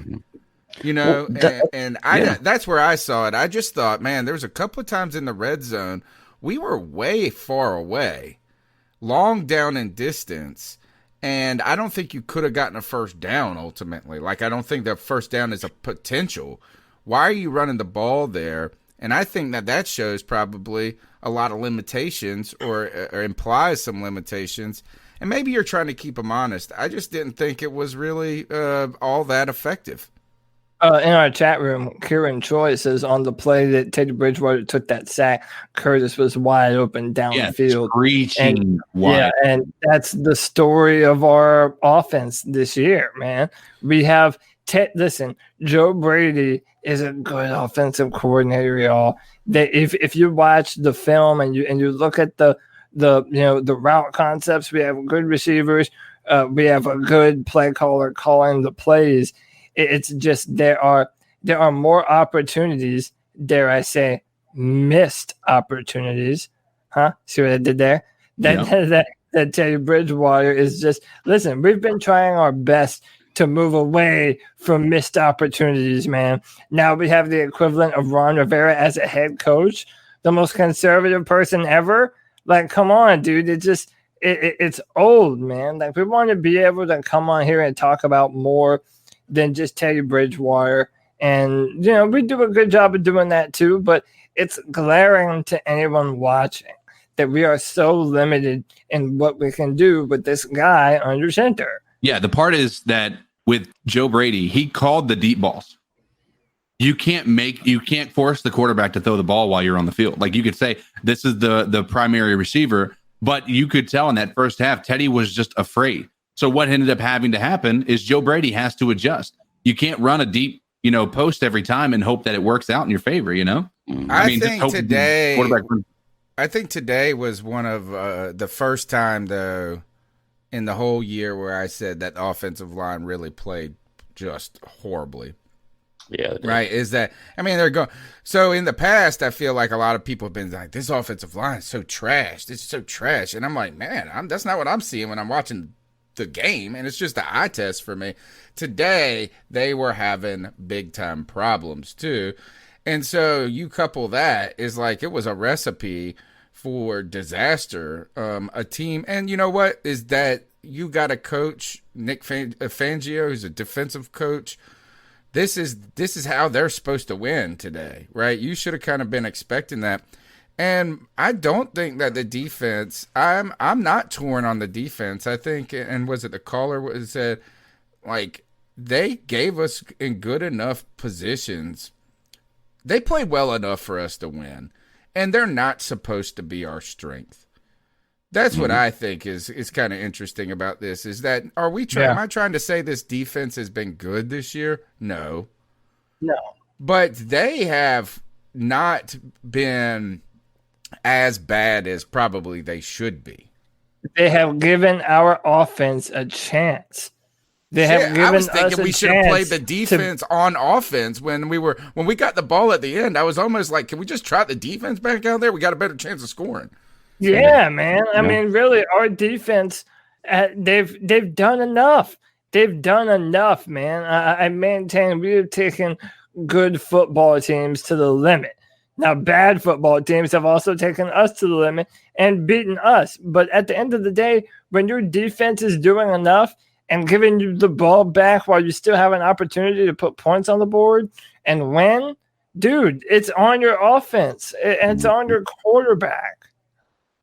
Yeah. We were talking about Carson Wentz earlier. He's going to be up on the trade block next year, y'all. Jalen Hurts is go Philly, man. The Saints right now. Go Philly. Did they score a touchdown? No, I'm behind. They may not, but I'm pretty sure they're about to. They're 17-0 right now. They're 9 seconds left. Oh, did they? They don't 2 seconds left. They're about to kick a field goal. Oh, so I must be behind a hair. Yeah, I'm behind too. All right, let's go to the next call.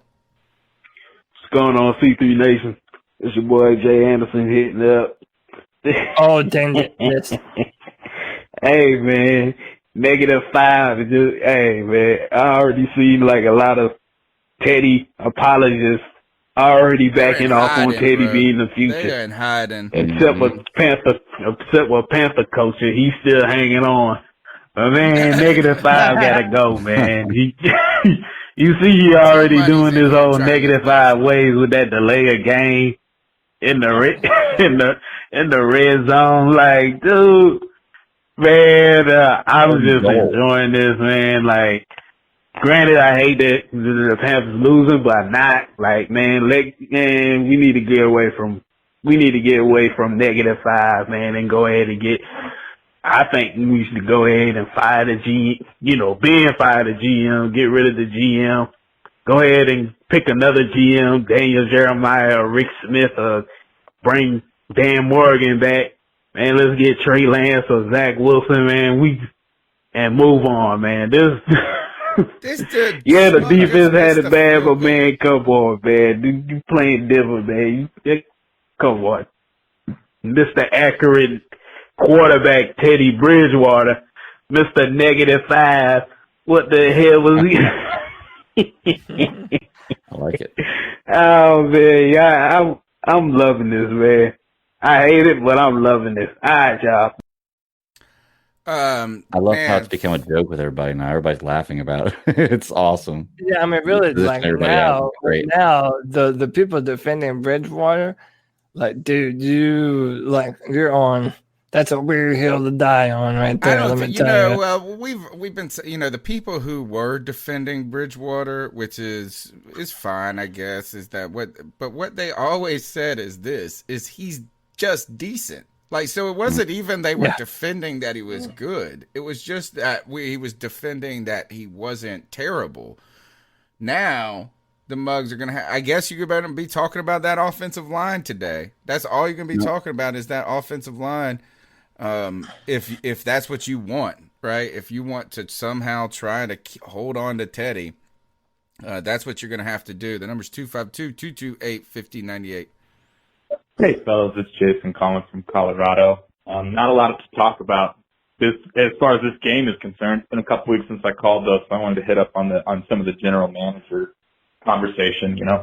I mean, this week we got the loss. We are doing everything we can to secure a better draft position.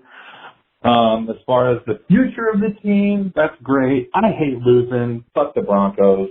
I mean, even living here, it makes it all that much worse when we lose the Broncos, which seems like every time. I think all in the season, or I'm sorry, in the all-time stats of the two teams playing against each other. I'm pretty sure we've only won once. 1-7 now, I think it is. But anyway, 6, I think. I appreciate Cody going out and compiling his list of arguments why Marty Hurney isn't the guy.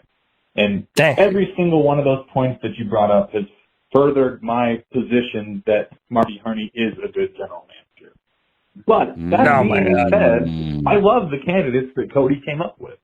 Especially Dan Morgan. I mean, as a Panthers fan, how great would that be to have Dan Morgan come back and help us out? But my big concern is what happens when we fire Marty Hurney and we don't get one of those guys that you brought up? What happens when we bring in somebody else who winds up doing a worse job? I think that kind of speaks to what CK was saying, where changing out your GM could be a big step backwards as far as the rebuild is concerned. But I mean, I kind of want to reframe and contextualize what's been happening. I mean, you look at some of the things.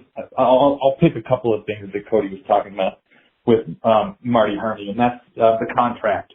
The contract criticism that he overpays players at dangerous positions. And I think Tony brought up last week that the context surrounding that is that Marty Hurney was in a position where Jerry Richardson was pushing him to sign these running backs because that's the kind of football that he believed. Defense, running back, smash mouth. And so I feel like you're criticizing Marty Hurney for not whipping his dick out and doing whatever he wants in direct contravention to what the ownership is telling him. I don't think that makes a good GM. When you look at, there's only two pieces of our team that are still here from last year as far as coaching and ownership. And number one, Marty Hurney, and number two is Chase Blackburn. Today's game aside, I think our special teams unit has been one of the bright spots on our team. I think Chase Blackburn has shown his value as a coordinator. Marty Hurney's value is there too. I mean, I think that listen, can I make a parallel to something that we've already been talking about? So you mentioned there's no reason why we should be afraid of, like, we shouldn't play scared in terms of getting our quarterback, right? Yes. Is there a chance that we could pick the guy who ends up being a bust and sets our franchise back? Yeah, of course that is a possibility, right? But again, it goes back to this defeatist mindset. And I used it last year when we were talking about firing Ron Rivera.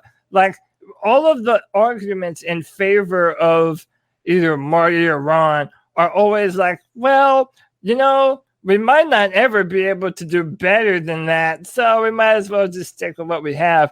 And dude, I'm sorry, I'm not down with that, man. That's just a defeatist mindset.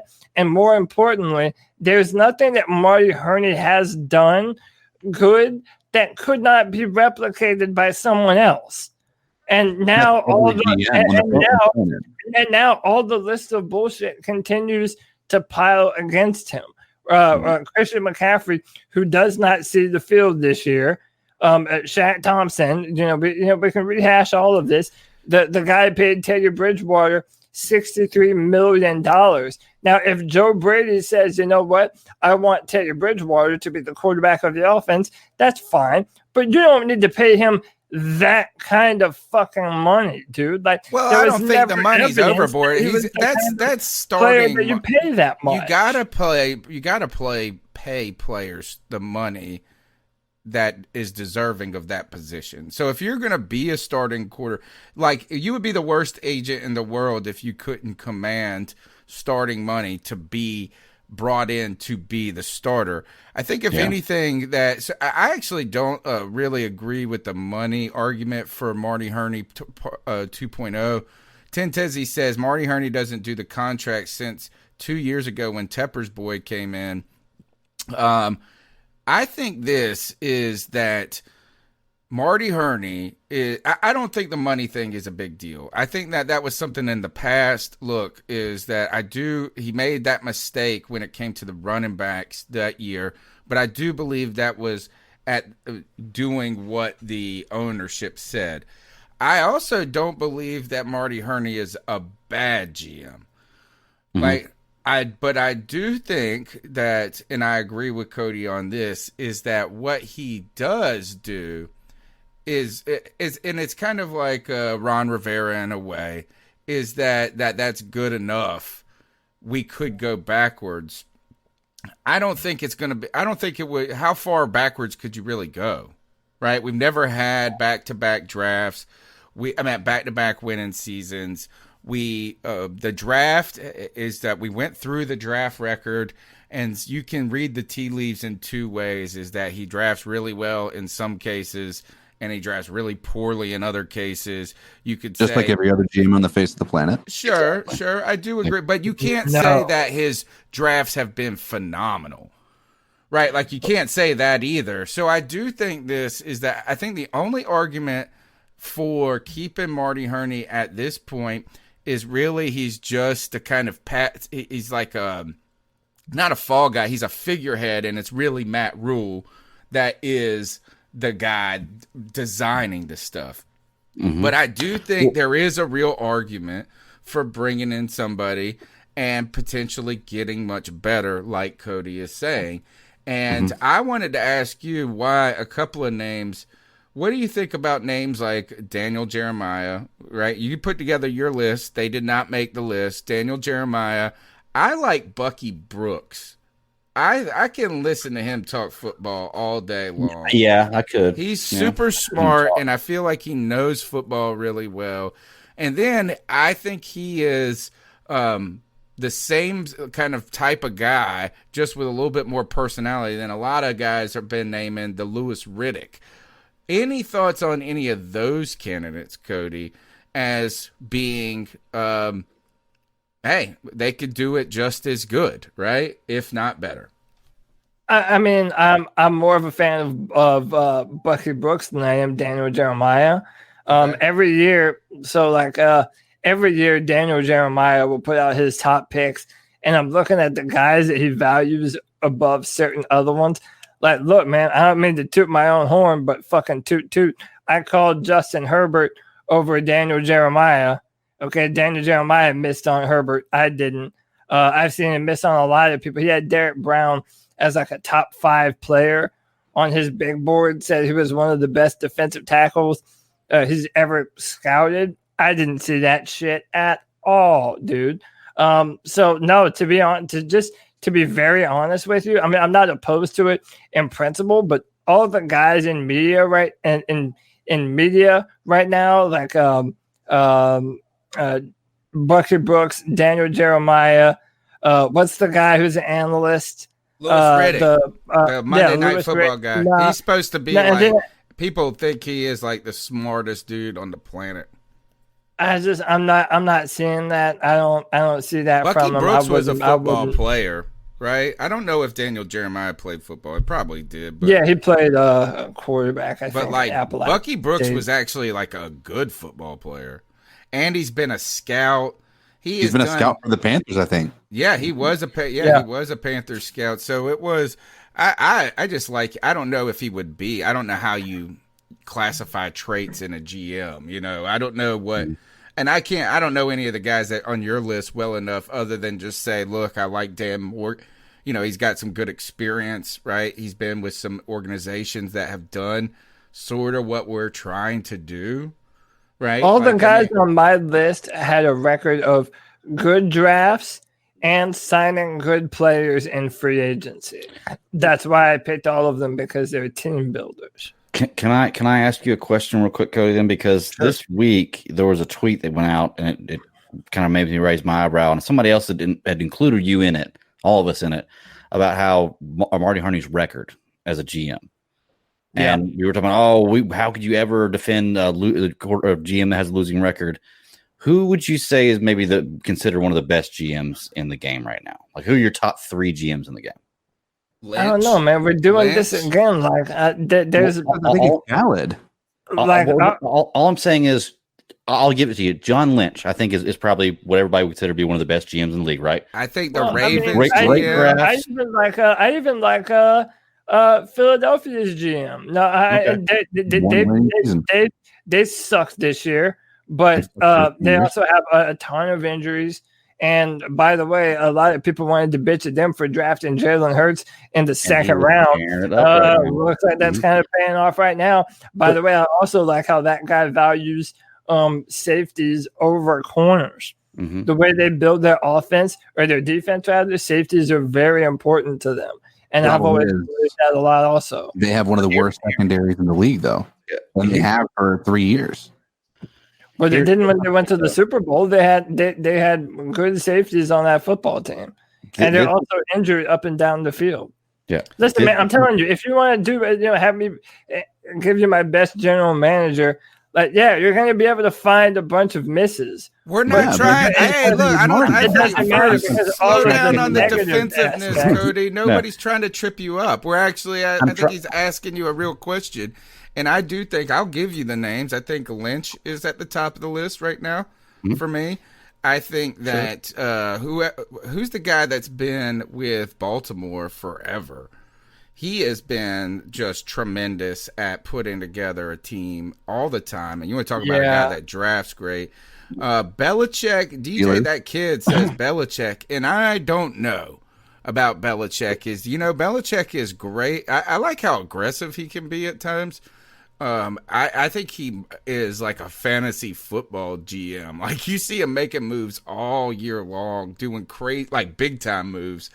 But he has not been. They have not been that great in the draft. But yeah, he's not a great talent evaluator, I feel like. But I think he's definitely got the GM aspect of things as far as moving people around. Ozzie Newsome. Oh, so he retired. Okay, I didn't know Ozzie Newsome retired.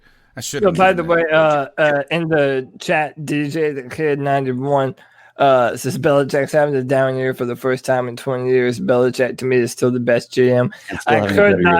I could not disagree more. I think he's the best coach the NFL has ever seen.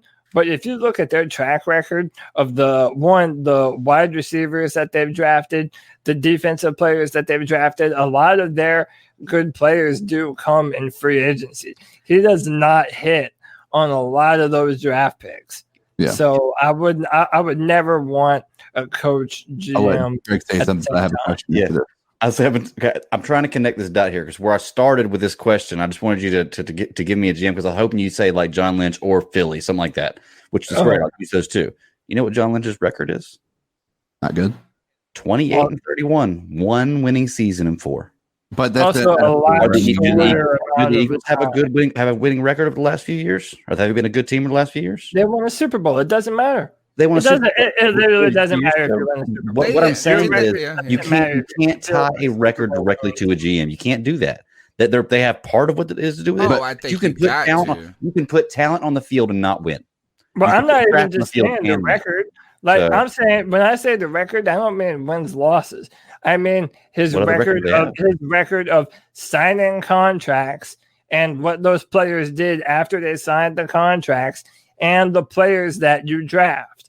And I feel there's too much evidence of him being not good at those two things that he continues to double down on. You know who I think a GM, and I don't even know his name, who should probably be climbing right now, is the Tennessee GM.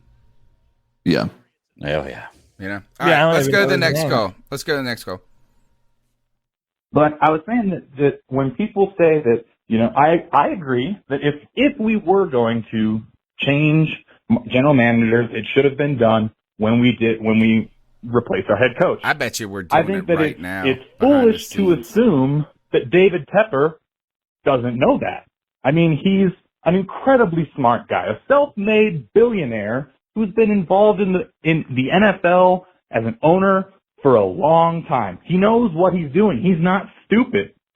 So when you say that this was a bad decision, you're either suggesting that you know more about it than he does, or that he didn't have the balls, the courage to go out and cut a general manager because who knows what you're going to find. And coming from the guy with the big brass ball sack on his desk, that ain't it. So hearing you guys say, well, you know, Marty Herney's not it. David Tepper made a mistake. That ship has sailed. You know, he's sitting back with the team. You don't know that. I mean, we'll see what David Tepper really thinks of Marty Herney when it comes time, when his contract expires at the end of the year. We have to make a decision. So it's either he's our guy or he's not. And I'm not going to say that it's going to go one way or the other, but I think that David Tepper has made great decisions with the coaching, with management, with bringing people around. And I have faith in the guy. I have more faith in him to make the right decisions for the organization than I do fans, you know. So I just don't. Anyway, that was first of all, that was code, Jason, for you guys. That's what that was. That was code for I got more faith in David Tepper than I got in you guys. I gotta disagree with this call. And thank you for your call. Thank you for all your calls. A big participant in the show. Not upset. I'm not sensitive. Actually, I am sensitive, but in this vein, I don't get sensitive anymore on this podcast. I think we can say that we disagree with the timing, especially if we replace Marty Herney this year, which I think right now, the fact that you haven't extended him, I think he's leaving that window wide open to make a decision. Is that like he might not replace him, but I don't think it's out of the realm of possibility. I think there's a good chance that we do make some sort of change, maybe this year or next year. I don't know. Maybe we don't. But I also do have an issue with this, is just because someone did something really good in the stock market does not mean that they're always great at something else. So, like, I have the longest running podcast on the internet for the Carolina Panthers, but that doesn't mean I could be a good doctor. I would say this is maybe you would say I would be a terrible doctor because I can't even get this podcast to do that great. But I don't think that is, I don't think that someone, that means you're brilliant in every situation. And you could say Jerry Jones has made $1 bazillion and he's brilliant. Maybe they could be brilliant at certain things, but I know of many, people that talk about doctors who can't fix their toilet, right? Or put a new sink, something that we see as mundane. I'm just saying this is just because you saw anybody, I could have told anybody, you just had to give me $1 billion, that buying Citibank or whatever he bought, I think it was Wells Fargo or Citibank, he bought them at $3. Of course you're going to make $1 bazillion when you buy at the largest drop off in the stock market history, right? Yeah. So look, is he a good businessman? I'm not going to say he's not. He seems to be doing a lot of aggressive things with the Panthers, getting this complex. He's a big plans type of guy. But I don't know if that means that he made this decision in the best way. Mm-hmm. No, and people have this mindset that being a good businessman yeah, means that it translates into doing other shit well. I 100% agree with you, Tony.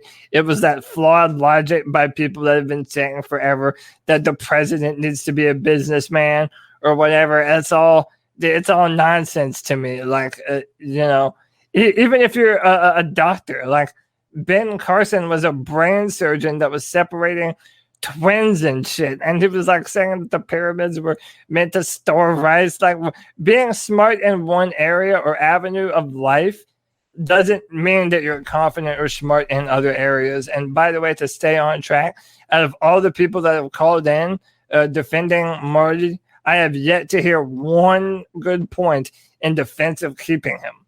I have not heard one point that's like, oh yeah, well maybe you're downplaying all the good points. You're looking at everything good he's done. Yeah. I mean, that doesn't matter. That doesn't matter. There are good points. You're just ignoring. You acknowledge my point? I'm not ignoring there's shit. One I'm saying point. There's one point that is far outweighs the positive. Okay, every GM, the list of negatives outweighs the positives. I guarantee you. No, it's not true with every general manager.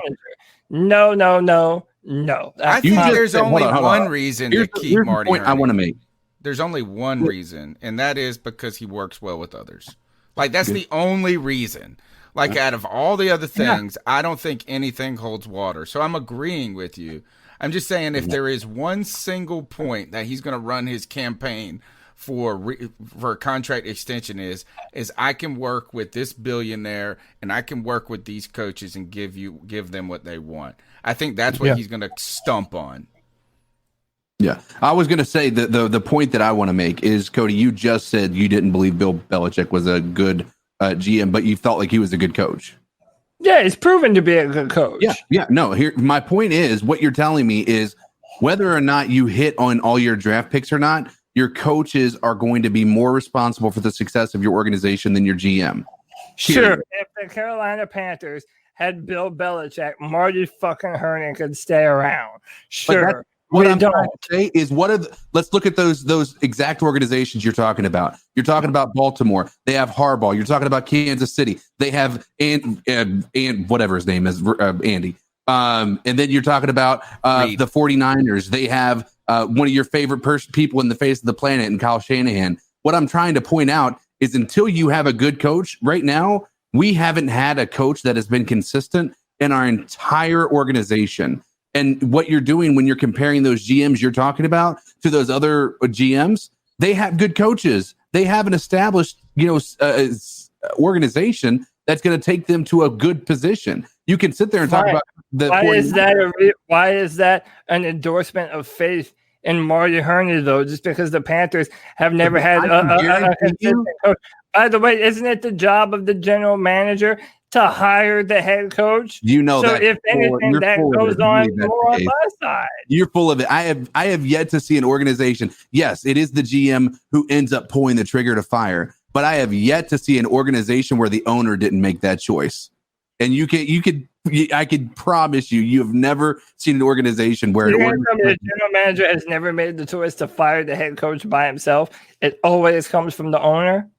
Tell me an owner that has not said, I want him to. I don't have a list off the top of my head, but it's a part of the job description. Exactly. You're pulling the trigger. The head coach. So you saying that Carolina hasn't had the head coach, that's another endorsement on Marty Hurney. I maintain I have not heard a single point from anyone. Well, you just hired the same type of coach. I think Jerry Richardson was far more involved with the team than we thought for a long time. As we kind of looked at him, just because he didn't do interviews and stuff, as being this kind of distant owner. I think this is I think I agree with you, Cody, in this is that the worst thing that's going to happen is it's going to be a lateral move. Sure. Right? Yeah. Like, the worst thing that's going to happen is that I think you have to bring in a GM, even if you bring in the new one. What's the best argument for Marty Hurney is that he can work well with you, right? Mm-hmm. To me, I think that's the best argument. If I'm him, that's like the top of my resume, even beyond my draft history of good first round draft. Second thing I'm putting on the list is I draft really well in the first round, and I know linebackers. Linebackers, baby. But other than that, I think you could interview a host of people, and you would have to say part of this job requirement is working well with these dudes who are already here. So I think you're right in that it is replicable. And so if at the very worst it's a lateral move. Very worst, it's a demotion. We could get a really poor GM and then be set back for 10 years. Yeah, and my thing is, But I'm if not Matt defending Rule is Marty the Herney like great he's coach, some kind of... Huh? If Matt Rule is the great coach, he can even overcome that. Right. And like, I'm not defending Herney like he's a great GM. I'm not by any means saying that. I just don't think that we have the worst GM in the league. I don't think we're in a terrible position. We can win a Super Bowl with Herney. We've been to 2. How many GMs can you say have taken a team? You've only been to 1 Super Bowl with him. Marty Herney took us to 1. Oh, excuse me. No. I don't want to hear this Can you say have taken a team to 1? That is, you're completely wrong in that. Every player that you can like talk about on that roster of the 2015 that was our star players was drafted by Dave or that's drafted not by what we were Marty saying. Herney. Well, first, No, but that's Star not- and not even KK true. weren't drafted. But I hear what you're saying. You're going to say Cam Newton and Luke, and yeah, they were drafted by Marty. But we're also not going to pretend like K'Wan Short and Star Latulele and Michael Orr, who Dave Gettleman brought in Kurt free Coleman, agency. Kurt Yeah, Coleman, Coleman. Jericho that was- Cotchery. How many GMs across the board have gone to a Super Bowl? It's no credit for 2015. Yeah, 15 years ago. What have you done for credit? I like to How say many this. GMs take their team to a Super Bowl is what I'm asking. I'm willing to bet you maybe 10% of GMs that are in the NFL take their teams to Super Bowls. Dimitrov was fired for the Falcons. He brought his team to a Super Bowl. Like whatever, we can continue to fire guys that have had one magical season as a general manager and then never replicated it. I think that keeping Marty Herney, I think keeping Marty Herney would be equivalent to keeping Teddy Bridgewater. Yes, you're accepting You're wrong. bullshit. Yes, 100. I've seen way more impressive things from Herney than I have from Bridgewater. You're wrong. I have yet to see Teddy Bridgewater win us a game. I have seen Marty Herney actually win in the draft. How about this? Teddy might have won if he had a better left tackle today. Michael Orr certainly wasn't the answer. And now you sound like a Teddy apologist. No, I'm being real. Greg Little sucks. Greg Little sucks. Russell Okung sucks. It's like, listen, man. All the most important decisions and the next phase. So a stronger left tackle would have made Teddy throw it further than 2 yards on 4th and 8. It certainly would have helped. I don't know if it would have. Listen, I don't know if it would have been better, but I know one thing: the guy that we moved up in the second round to draft is a healthy scratch 2 weeks in a row.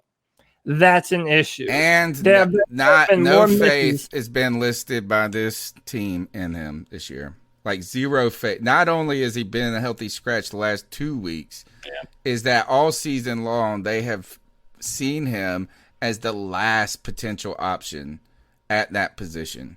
And even when he's on the field, he's trash. He's absolute trash. All right, let's go to the next call. Hey, this is Kevin from Charleston. Listen, I know everyone's going to get on Teddy, and he fucking deserves it. You know, fucking every time when he gets the ball with 2 minutes left and needing a touchdown, this fucker he chokes. Oh, but fucking Drew Lock threw 4 touchdowns today. 4 fucking Drew fucking Lock. The guy who's not even worth 5,000 points on DraftKings just gave up fucking 4 touchdowns. That should be the main focus. I'm sorry, not Teddy. 4 touchdowns from fucking Drew Lock. I don't even know if Drew is his first fucking name. I think it is. I'm not sure. But 4 touchdowns? Come on. Something needs to be done. We need to get more draft picks or a backfield or something. But, yeah. Teddy sucked. So did our backfield. So did the whole team. Let's go get that number 1 pick and use it to, do something. I don't know. Peace. I think, and here's probably an argument against Marty Herney that's probably most valid right now, Cody, is that this team has so many issues still Like, I mean, there's just too many issues to fit. We're not very close. And maybe we shouldn't be. You know, we were old for so long. Maybe we pushed our chips in a little too much on that team 2 years ago or last year, whatever, where, you know, basically we're old at so many positions. We've gotten young, but now there's still so much work to be done. So it's not like, yes, do we need second?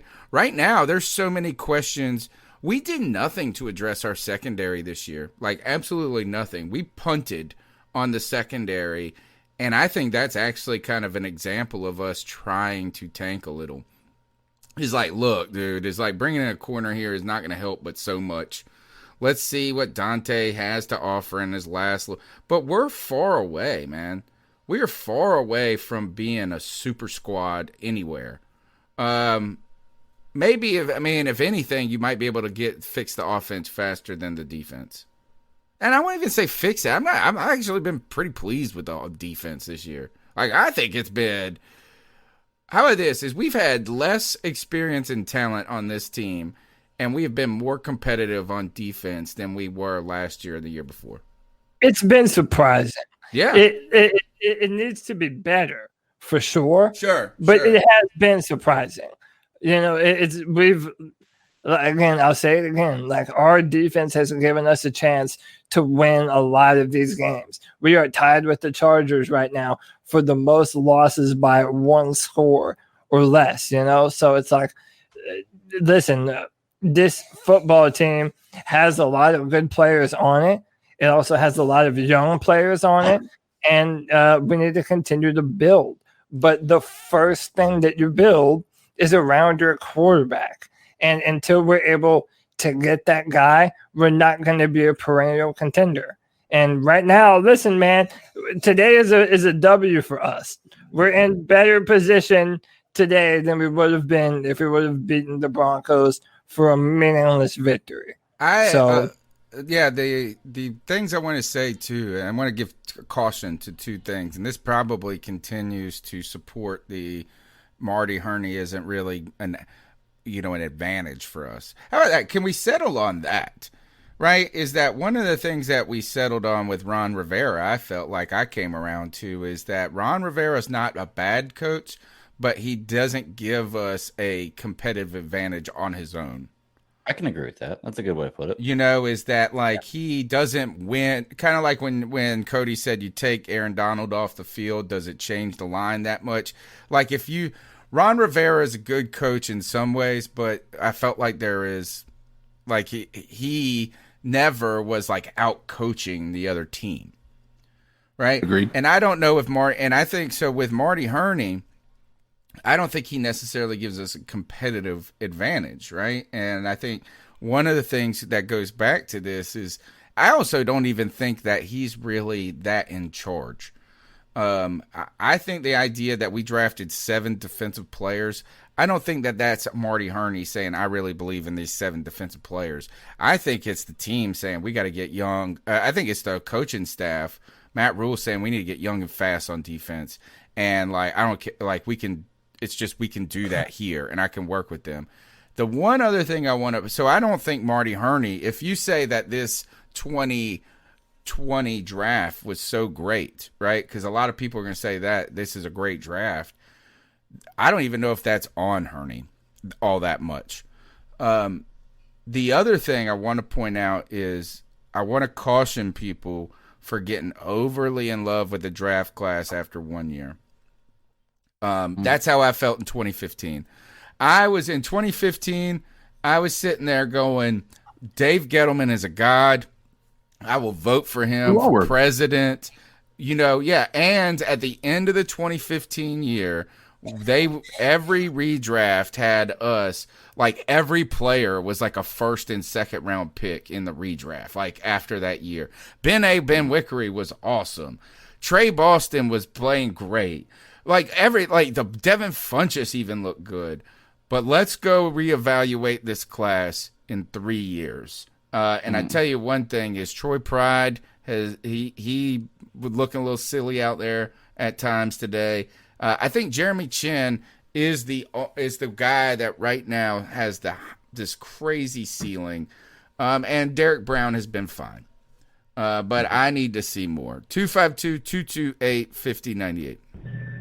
C3 fam, what's up? It's Blake B. What's up, Blake? After much deliberation, I have come to a conclusion. Teddy Bridgewater has the Jameis Winston issue. He's got a Jameis Winston problem. He needs to get his eyes fixed. Maybe he just can't see more than 3 yards downfield. I mean, I retweeted TK's tweet about Curtis Samuel being wide open in the end zone, or close to it would have been an end zone score. I mean, easy six. But what I think is, looking at the comparison that you guys showed, we were like 0-8, 0-9, like less than 3 points, one possession, something like that. It's almost statistically impossible to do that. So I'm wondering if this is strategy on Matt Rule's part to end the season to get that draft pick, to get that better draft pick, because it's seeming just a little fishy that we can be that bad on one possession losses. I mean, I don't know. Teddy, get your eyes checked, pack up the minivan, or pack up the minivan and move back to Florida, where you came from. This is PJ time. Let's go. Keep time and smash that like button. That's it. Hey, you smash heard that, that man. thumbs up button like this. Smash it so hard you break your thumb. Look at this. Just looking at the transcript from this call, looks like Tony's about to take some bullets. Hey, leaders, we get the most shots fired at us. Come on, Tony. Don't make me get you too, bruh. Don't make me get you too, Tony. Come on, you know David Tepper didn't hire this goddamn man to just be good to talking with other people. So you can pay motherfuckers way less to do that. Dude, come on, bruh. This man makes the first round pick like no other GM in the fucking league. It's so important to make sure that first round pick is right and to make the right decision, whether to trade back, to trade up. Come on, Tony. Don't do this. I'll kick you off the chair too, bro. Look, here's part 2. All right, Tony. You just didn't got it. I got it. You got it again. You know what I mean? Like, don't you dare put Teddy motherfucking B in the same bracket as Marty motherfucking Herney. Man, oh my goodness. Marty Herney has gotten every single one of the fucking Hall of Famers from the Carolina Panthers in the Carolina Panthers. Come on. Man, you gonna make me disrespect my phone, dude, like on everything I love, man. Don't be, man. Hey, bro. Man, hey, we keep Herney next year and shit comes out looking really solid with Herney, bro. Like, man, if I see you, we might have fun, Tony. We might have fun. That's all. And don't be thinking just because I'm in Cali, I'm coming out there. I ain't been to a home game out in Carolina yet, but I was gonna be out there this week 1 with the Raiders. My mama a Raiders fan, you know what I'm saying?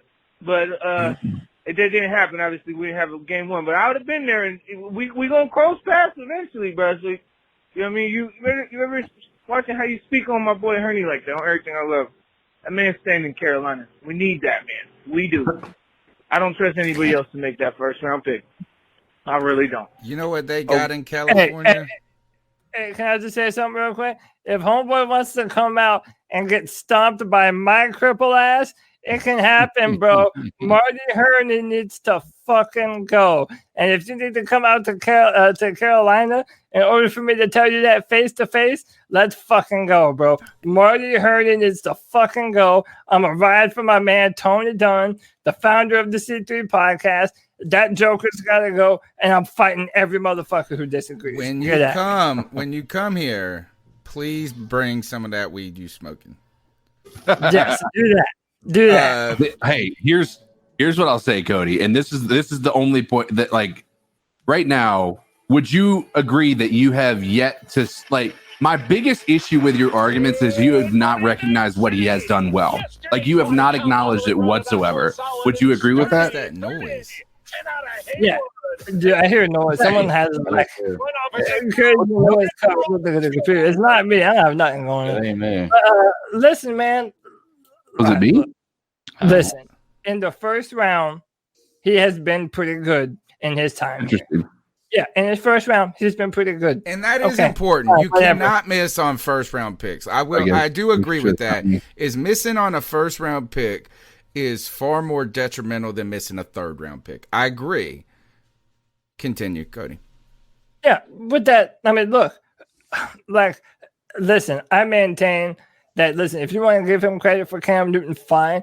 I argue that based on what Cam did at Auburn, it was obvious to anyone with half of a brain. I don't care how many idiots said, "Oh, play Bortles," or whoever. No, whatever. it was Blaine Gabbert. Anyone with a shred of common sense knew that Cam Newton was the best player in the 2011 draft at quarterback, and that's who we picked. Okay, if you want to say Luke, listen, say Luke Kuechly if you want to big up Marty Herney, because not a lot of people wanted to draft an inside linebacker with a top 10 pick.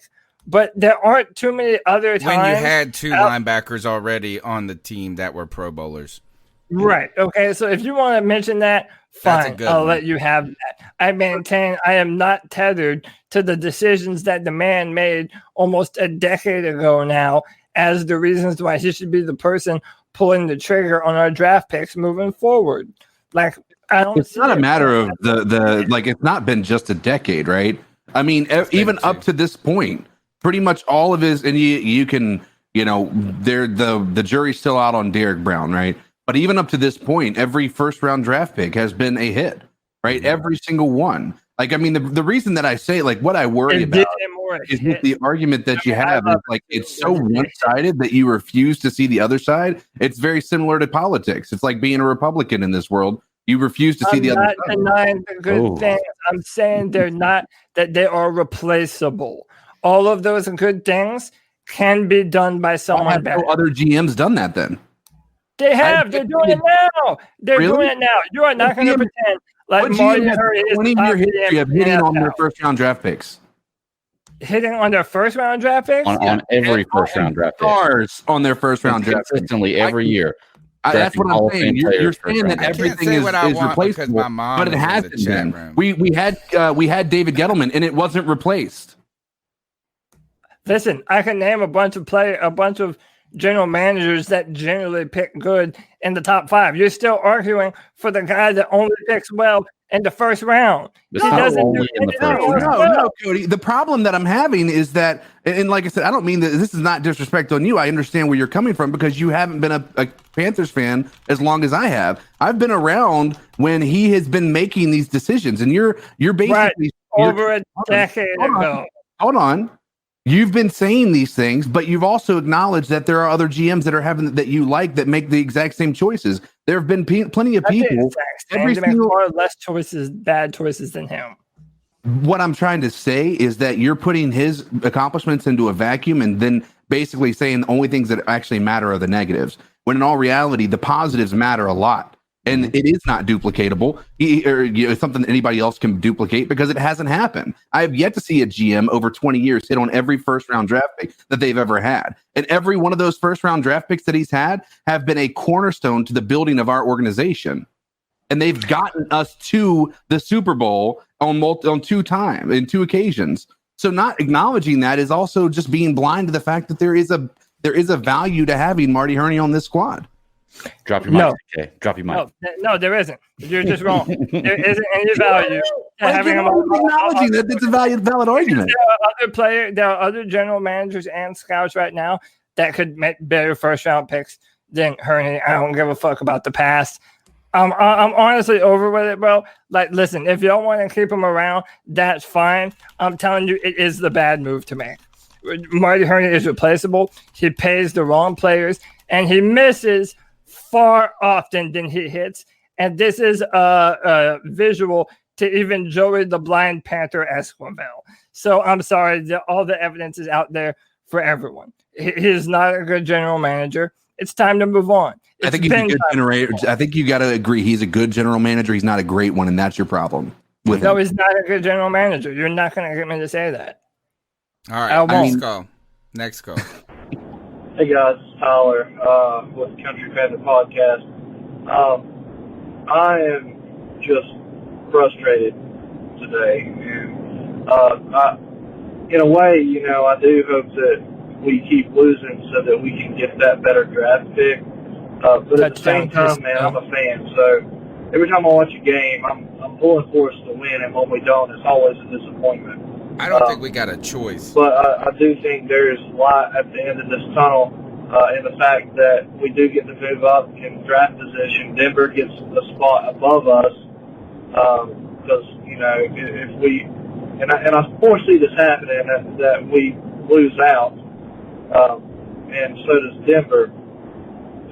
It just puts us in a better position overall. But I'm telling you guys, with Marty Herney, we will not be drafting a quarterback this year. I'm telling you, it's not going to happen. We're going to go cornerback or we're going to go linebacker. No. Yes. It's as bad as I want to draft a quarterback and as good of a quarterback class as I think this one is. I just don't see Marty Herney pulling the trigger on Zach Wilson or Trey Lance or anybody like that. We may pick up somebody in like round 3 or round 4 or something like that, but I really feel like they're going to give Teddy another year. As unimpressive as Teddy was, the media for some reason keeps telling everybody that Teddy Bridgewater is a top-tier starting quarterback in this league.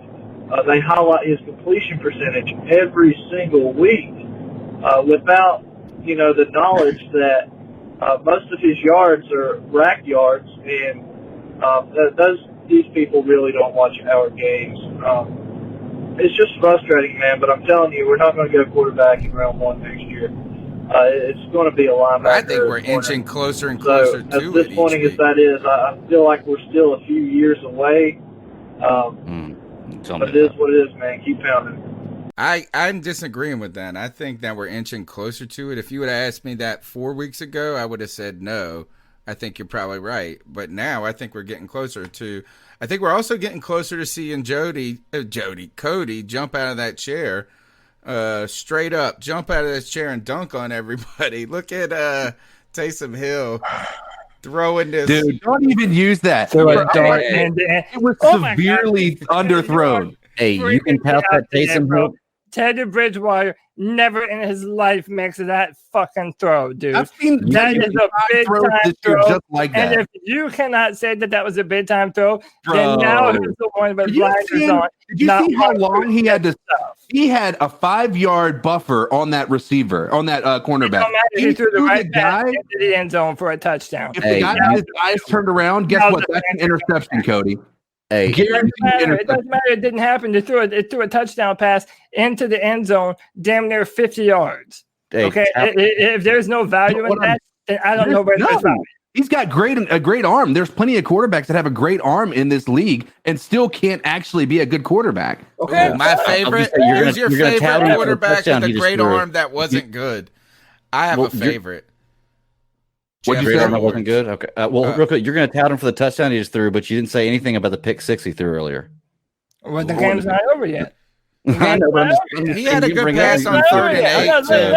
He had a good pass on 3rd and 8. Getting better. He had a good pass on 3rd and 8. Losing to the Ron Rivera-led Redskins was a game beyond 20 yards. I want Philadelphia to win, man. Look, make no mistake about it. That it helps us in our draft pick. Yeah. But whatever. I think I'm right. You always think you're right. I know. That is true. I do always think I'm right. But I do end up being right. So whatever, man. Toot. My favorite. I want please in the comments section. Favorite player with a great arm that wasn't a good quarterback. You mean like strong arm? You mean Jeff George? Like who? Matt Stafford? Oh, I would actually say he was a good quarterback, though. But what am I saying? Like, has he gotten to a Super Bowl? Has he ever won a playoff game? I think a lot of people say Jeff George was a bad quarterback, and that dude threw fucking lasers, bro. Oh my God, he would throw it through your soul. TJ Walker like that. And Tony, QT0 said you missed his earlier phone call. I'm still going through. Yeah, thank you. And also, somebody said if I call in and leave a voicemail, will I get international charges? My guess is yes. So for people who are listening internationally, you can email me a voice file, carolinacatchronicles@gmail.com, and that would probably be the cheaper way of going about it. Let me see if this is the next call. Man, what's up? This is your boy T-Money. Mr. T-Money 1993. Oh, this is T-Money. Again, it's easy to harp on what Teddy does, what he doesn't do. At this point, we all know what Teddy is. He's the bridge to the future. That's what he was when we signed him. That's what he is right now. The So he's biggest doing disappointment exactly of what me he's in this supposed game was the secondary. I've been on those schools, Franchise quarterback money to do all year, but between this game and between the Kansas City game, it makes me regret to a certain degree not paying Bradbury, but I know to me he wasn't a playmaker that wanted to demand that much money. But to me, the biggest problem in this secondary is the biggest problem on the team is the secondary, more so even than Teddy. Even if we had, whoever at quarterback, you can't be giving up those big plays, whether it's the KJ Hamler, whether it's the Jerry Jeudy. The secondary really disappointed me this game, taking out, of course, Jeremy Chin because he's a playmaker. But, yeah, we definitely need to. I mean, look, is that here? I don't think anybody's going to come out here and say that the secondary is a source of strength on this team. But what have we invested in it, right? Like, it's supposed to be bad at this point because we have not put any investment into this outside of none. Like, tell me what we've invested in this secondary. You hold out and sign Trey Boston for at the last possible second, almost like you didn't want to do it. Rasul Douglas is the number one corner on our team, and he was poached after he got cut in week 2. We haven't yes, the secondary needs help, but that's almost to me like a duh. You know? Yeah. It needs help. We haven't done anything to try to fix it. It's almost like our offensive line. What'd you think it was going to be? We didn't, I wouldn't say that we haven't done anything to try and fix it. It's just the things that we've done have not worked. Yeah. Outside of Russell Douglas, Eli Apple didn't work. Dante Jackson, we're still up and down. He can't decide if he's a shutdown corner or garbage, just missing the most basic of assignments. Troy Pride makes some plays every once in a while. Stanley Thomas Oliver. It's like all these names that kind of just didn't or haven't yet panned out for us. Yeah. So it's moves have been made to try and fix it. But again, it's the wrong moves. But they're all right, so they're not even real moves though. Right? Because that Eli Apple was paid a league minimum on a 1-year deal. That's not really trying to fix it. That's just adding a player on the roster that you really had zero faith in. We all thought we all thought he was going to start this year. No, yeah, we did. Well, because of how terrible we were, not because of how good he was, but because of how damn awful we were. And on top of that, did you hear the reason why he's not on the team? No. I didn't. I heard Jonathan Jones report this, and he's in the know. He's in Charlotte. He knows a lot. He said that they cut Eli Apple because he kept saying he couldn't practice, and the doctors said he could. Oh. That's pretty crazy to me. Yeah, he's just bullshit. A wussy. He's just a wussy. We don't want you around. So look, I don't even think Troy Pride, undersized corner, 3rd round, 4th round, whatever it is. Like this is like what Dave Gettleman did to address our offensive line. It's like just barely. Like I'm barely trying to. So I don't even think we've invested anything of note in that. We let the most proven corner walk. Zero money there. Eli Apple, bargain, discount, basement, scrap heap, crap. Stanley Oliver Thomas, you call it a 6th round pick. I think we would have been better saying the things we tried and they didn't work were Rashawn Golden, and he still was like a 4th round pick. Like we barely Corn Elder. Corn Elder was like a 6th round pick, dude. No, I thought it was like third. I thought it was like he was not above 5. I thought it was like 4th. I'm gonna look it up. No. He wasn't. And Corn Elder was a nickel corner from the beginning. Like, that's not even trying to really do anything. You're not drafting a corner. You're drafting a guy to come in and play nickel. And you know what? He isn't even that bad. He's not terrible. He's not the worst player on the team. So, no, we have done nothing. That's like saying we tried to fix the offensive line when it came to adding Matt Khalil. At least you paid him $50 million. But that's like the only thing. Like, we have done nothing to improve our secondary legitimately improve it over the last 8 years. Corn Elder was 5th round. 5th round. Okay. See, that's like nothing. 5th round picks are like a shot in the dark. Mm-hmm. They really are. All right. Next call. What's up, man? It's your boy QT0, all the way out here from Cali, man. All the way out from Cali. I'm out here in the garden. One sec, I got a second to call and say what's up, man. Hey, your boy Teddy Bridgewater ain't gonna be nothing but a goddamn teacher, man. I swear to God, this motherfucker. Why can't he just throw the ball out of bounds when you run out of the pocket already? You know what I'm saying? Like, it doesn't make no sense. This man's arm is just a fucking noodle. Like.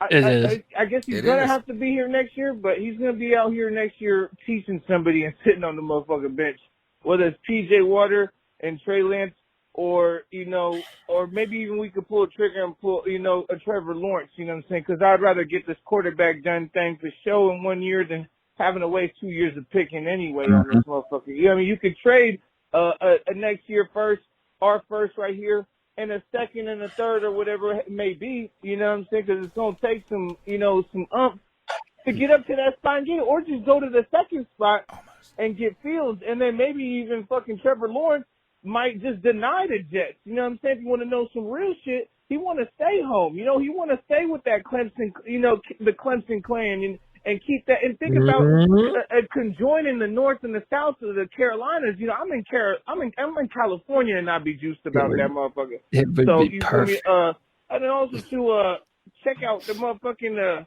the coaching switch up at the before the halftime. You saw the defensive fucking running game coach over here taking over the sticks and sending them blitzes.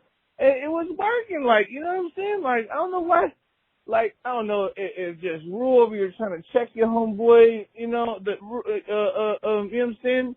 Fucking our G Coach Snow, like, you know, like, but, and one more thing, what the fuck is even a taunting? When was the last time you seen a taunting like that? Like, you see motherfuckers get hit left and right and then just jump up fucking juice, like, come on, dude. He didn't, like, touch the man. He didn't, like, push him down, you know, like, he did linger about, like, over at him and fighting. Like, Manhurts was the only motherfucker like really looking out for us, and you know what I'm saying? Like, man, you already know. You feel me? Like, we got to get this quarterback, and we might even have to trade up to get him. You know, like, you know what I'm saying?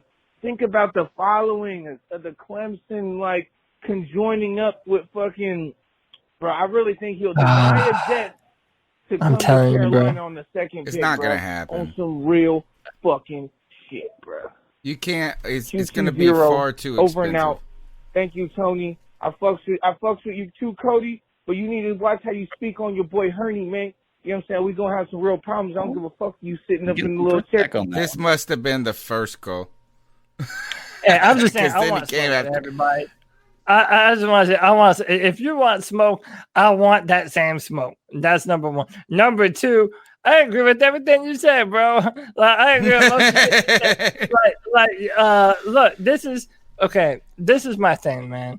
Like, I really, really, really, and I think this is true for all of us, right?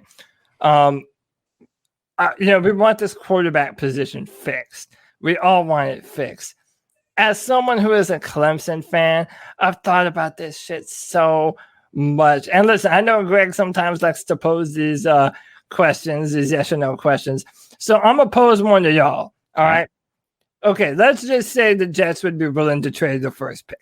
They won't. But let's just say, okay, would you be willing to trade our first round pick this year and go up to them and say, let's only swap first round picks. Let the Carolina Panthers have every other pick in this year's 2021 draft. And in return, we give them every pick in 2022 and every pick in 2023. Would you do it? No. Whoa. That's a lot of mortgage right there. It's too much. To draft Trevor Lawrence and have all of our picks this year to build around him and our free agency money. Would you take that deal? No. I don't think so. Because at least I would right now know that if we didn't pick him and we didn't trade up for him and he turned out to be a great player, well, we weren't in a position to draft him anyway, right? Because they're not going to tell us if we turned down that type of a trade offer. Right. But if we did trade for that and we basically gave up the ability to build this team up over the next 3 years because you need draft picks to do that. For 2 years. I mean, that's too many. Yeah. That's like 14. That's like 14 picks. I'd give you 2 firsts and maybe some others. I would do this is I would give every pick in this year's draft to get that. Yeah. One single year. That's it. 1 year. So a whole year of drafting?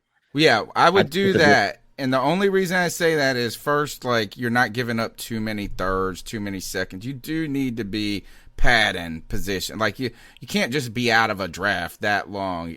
What if it's a first and a second and every pick next year? I don't think any team's giving up every pick for a year. I don't have a problem with all the picks in one single draft. I don't. And the reason I don't is because of this, is I think it's one of the arguments for Marty Herney that people have made is that hitting it in the first is worth a lot of weight in comparison to missing in other rounds. So I don't even have a problem with that because like me missing out on my 5th round pick this year is not the problem. It's missing out on 2 seconds, 2 thirds, 2 firsts. That's a little rich. So I would say this is I'll give you our whole draft this year to go up to number 1. I would be okay with that. And that's a little rich. And that's a little rich. So your whole draft this year. See, I'd split the difference. I'd do exactly what Cody said. I'd swap picks this year. Because let's say we're 5. They can still get a damn good quarterback at 5. We give them the 5th pick. We take the first. They take our first, third, or first, second, and third next year, and then the following year they take our 3rd, 4th, 5th, 6th, 7th. So we give them kind of the tail end of one draft 1 year. I don't know if they'd ever do something like that. I doubt they would. I just don't like the idea of giving up every draft pick for a year because the thing about it is you build a team on young players, and part of that is because of the contracts.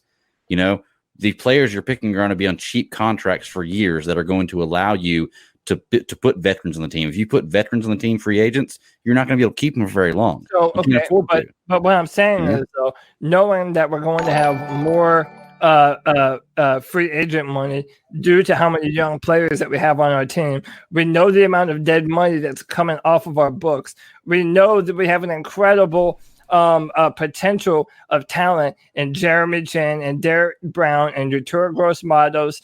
Like we already have a bunch of players, right? That's what I'm saying. If we could have this one draft, if Trevor ended up being the best, or if he ended up being worth all the hype, then it would be so worth it. It would be so worth it. If 2 years, not 2 full drafts. That's too much. That goes by so there's fast. too many injuries. Dude, it does. But like when you think about like, What it may happens go by. if one of those 2 these years guys may go gets by an fast. ACL injury? One of these guys gets an ACL injury. All of a sudden, Jeremy Chin, what if he gets an ACL? Derek Brown, what Brian Burns? No, you're in the Stone Age again. You know, when you get Trevor Lawrence, he gets injured. It's not just a couple of years. You're talking about a decade worth of possible elite players at a position that may be needed. No, I'm not. I'm talking about 2 years of drafting. No. You're not play for a decade. I'm talking about the guys who are going to be here for possibly 2 contracts, even if they play through their rookie contract. I mean, you're not talking about 2 years. You're talking about 7 to 8 years of those players not being able to impact our team. Oh, you just mean not having more players on rookie Correct. contract. Yeah. The players. No, I hear what you're saying. Look, it's steep, man. And listen, it's not going to happen. I'm just posing it out there. Yeah. Discussion. Like the New York Jets are not coming off of the number 1 pick. Absolutely not. There's no. And by the way, the Jaguars aren't coming off of the number 2 pick. So it's like it's not going to happen. I'm just putting it forward for the sake of conversation. I still think it would be worth it for that kind of quarterback. I think giving up next year's number 1 is about as far as, and you can tack on some 5. I don't care about picks in the 5th, 6th, and 7th round. They are meaningless to me. And I know that you can get players there, but is that they just don't hold their weight in but I think that 1st and 2nd rounders, that's how you keep retooling, dude. And so you just can't give up but so many. So I just don't if I didn't have Stanley Oliver Thomas on this team, would I give a crap? No. Do I not care if we don't have Jordan Scarlett on this team? No. It's really those 1st and 2nd rounds that you, and I think that's the big stain on Marty Herney right now is really Greg Little is the stain, and I think Will Greer. Yeah, but Will Greer is dumb. Will Greer was dumb never drafted to be a franchise quarterback. But then you shouldn't draft him at all. Then you shouldn't draft any. I would never draft a backup quarterback ever. I get that, but he also was the beginning of the 3rd round. It's not like he was a top, 1st or 2nd round pick. But there's valuable players in the 3rd round on a defense that was old, but not everybody hits the 3rd round every year. No, but still, why would you draft anyone with the thought of best case scenario they're a backup? That too, yeah. That I have a problem with. If you want a backup, I'll go get you a backup. I'll just pick any one of those bums that's backing up any player in the league right now. When we drafted him, everybody on this show talked about how good of a move that was because of Cam Newton. Because of Cam Newton's injury history. And whenever we had what was the backup we had that we claimed for years, the best backup quarterback in the NFL belongs on the Derek Anderson. I hated him.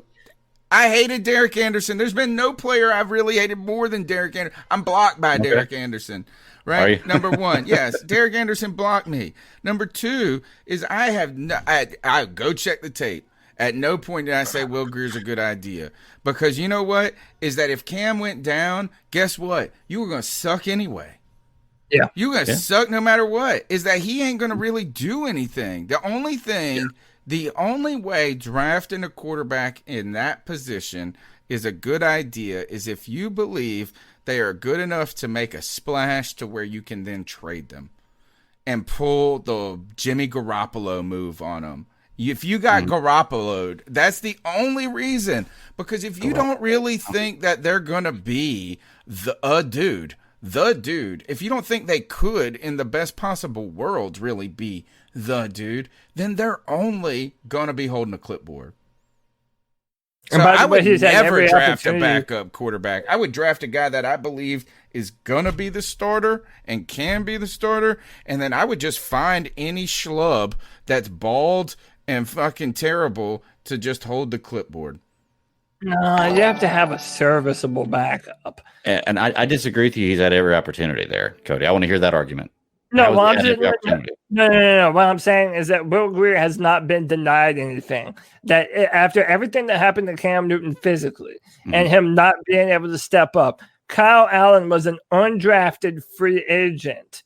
Will Grier had every opportunity to beat out him. He had every opportunity to beat out PJ Walker. He had every opportunity to be the quarterback that we went to next, or at least be in the consideration for the job. And he's never been able to do any of that. Now, I think that's one on Will Grier for not living up to his potential, but it's also on Marty Herney for fucking drafting him. And Marty Herney had a huge boner for him pre-draft. That's what all the websites said. It was a real thing. And it was a player that we drafted for no reason. It's it's like Dwayne Jarrett bad pick. And Dwayne Jarrett was that's why I never and I know Cody's going to get mad at me for this because I hold grudges. I do hold a dang grudge.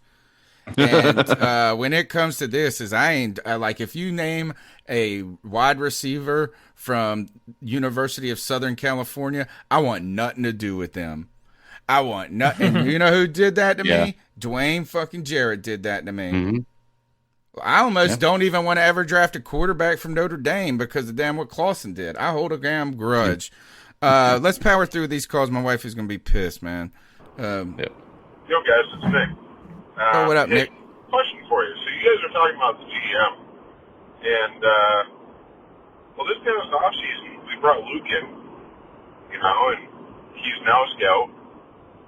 And while I don't think that he would be a great fit for the role, but what if David Tepper brought him in to be the new general manager? Let me know what you guys think. I know it would probably work out really bad, and he'd definitely be better off as like the defensive coordinator, but just an interesting idea. So shout out to Robbie Switzer with super chats. He says Rule isn't going to draft a quarterback. Don't get your hopes up. Ugh. A lot of people hold this same mindset. Why is that? What's the belief on that? Actually, let's address the call. Let's address the call. A lot of people don't feel that Marty Herney is either going to pick the right quarterback or that I don't know. I really don't know where this comes from. I don't know what is stopping us from. I mean, maybe it's just because, and which I understand this, like just not getting your hopes up because every year we want a certain player and we never draft that player. It ends up being someone that we don't, want with the first pick. So maybe that's what you mean. So. What was the call again? Yeah, I don't know. What did Nick say? I'm going to play it. Yo, guys, it's Nick. Hey, question for you. So you guys are talking about the GM. And, Luke Kuechly as the GM. Oh, yeah. Okay. Luke Kuechly as the GM. So this is why I wanted Dan Morgan to be our GM. Because with Luke Kuechly as a scout in the building, Luke Kuechly can have someone to look up to that was literally in an identical position to him. Was the starting linebacker for the Carolina Panthers. Injury concerns ended up shortening his career. He moves into the front office, becomes a scout, and works his way up and up and up. And I think that Dan Morgan would have been a perfect mentor and role model for Luke Kuechly as Luke transitions to this second phase of his NFL career. I don't hate that. I don't hate that idea. I don't think that Luke is the GM aspect. Like, do you guys look at Luke and you think, oh, this guy has the ability to fire people and do contracts and all that stuff? Because you almost have to be heartless, and I don't think Luke is that person. Well, I don't know. I know he watches enough film and knows enough football to be able to recognize the talent. Yes. But then I think, and someone already mentioned this too, like a lot of people don't even think that Marty is the one signing the contracts now, meaning there's another person in our building that has a job to do when it comes to signing contracts, firing people. Yeah, I think that, to be honest, I think we almost put too much of the draft on a GM. I think a GM, really, the scouts these guys don't have the time to scout these dudes outside of the top, what they think are going to be legitimate places of need and players available. That's what the scouts do all year. Yeah. So I don't even think that having a GM that is a super scout is the number one quality priority for a GM. I would think this is that first. if your scouting department should be giving the write-ups and the profiles and highlighting moments in their career that they should look at, right? Like, this is my presentation on this dude, right? I think if anything, wouldn't you say that a coach is even more qualified to make decisions about talent than somebody who is, I don't think that's exactly what a GM does in all instances. I think GMs are more about scouting talent to identify talent. Yeah. Right. Yeah. Is that, what does a good business owner do? He finds, or a good leader, they know how to identify talent, not like on the football field, but in the locker room or in the head coach. So then you go to the linebackers coach and you say, is this the dude or not? You tell me. And they said George Washington was like this. Here's a little history note for you. Is George Washington was never the most brilliant politician. He was never the most brilliant general. He was never the most brilliant statesman. He was never the best public speaker. He was never the best philosopher when it came to constitutional, philosophy of government.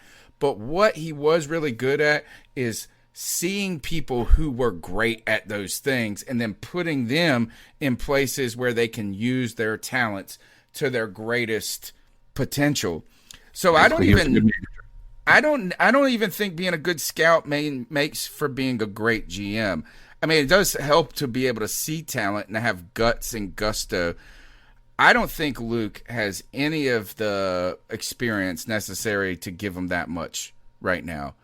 Look at how it's taken Dan Morgan 20 years, almost 15 years to get that pedigree. Mm-hmm. I think you got to earn your And he's still bones. not a GM. Right. I think you got to earn it. So I'm okay with Dan Morgan. I just think we love Luke, and we see him watching the tape over and over like he's grinding. And maybe Gettleman, maybe that was Gettleman's problem. Maybe he was too much of a scout and not enough of a GM. All right, let's go to the next call. Yo, it's QT0 game, man. I'm literally in the middle of spraying my motherfucking plants coat, and you had the nerve to say that nobody had a good positive thing to say about Marty, the GOAT of all number one picks, Hurney, on everything I'm motherfucking love.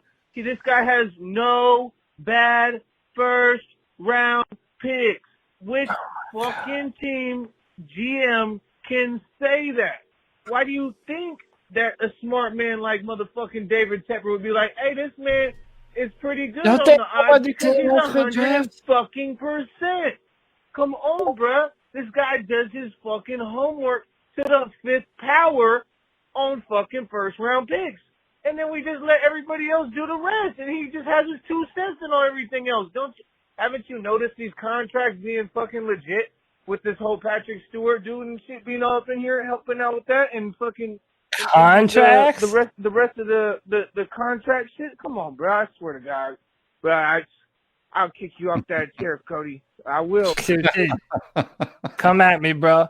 Right. Bro, listen, you don't draft a one technique with a top 10 pick, just like you don't pay a running back the most at his position, just like you don't let your homegrown cornerback talent leave in free agency and ball out somewhere else, just like you sign your franchise right tackle a year before the market explodes, and you damn sure don't sign Teddy Bridgewater to $63 fucking million, bro. And nothing about those contracts good. And listen, if y'all want to continue to hang on to homeboy just because he's good in the first round, fine. There are other people who can make good first round picks, dude. You have to stop pretending like we have some gem who is irreplaceable because of his picks in the first round. It isn't true. I think the coaches need to play, and that kind of goes to my point too. And this is why I don't have any problem with firing Marty Hurney. And I don't think he's fired for poor performance. It's just for just okay performance, just because you show up and you're a warm body. But I think the coaching staff, I think bust in the first round is equally prevalent on a coach's staff ability to evaluate talent as well. Right? Is that, I mean, it's not just Marty Hurney meeting with those guys at the combine. So I think that a first round bust is a failure for GM. And yes, it does happen, and it happens more often than people give it credit for. But I think it's a failure on the entire organization.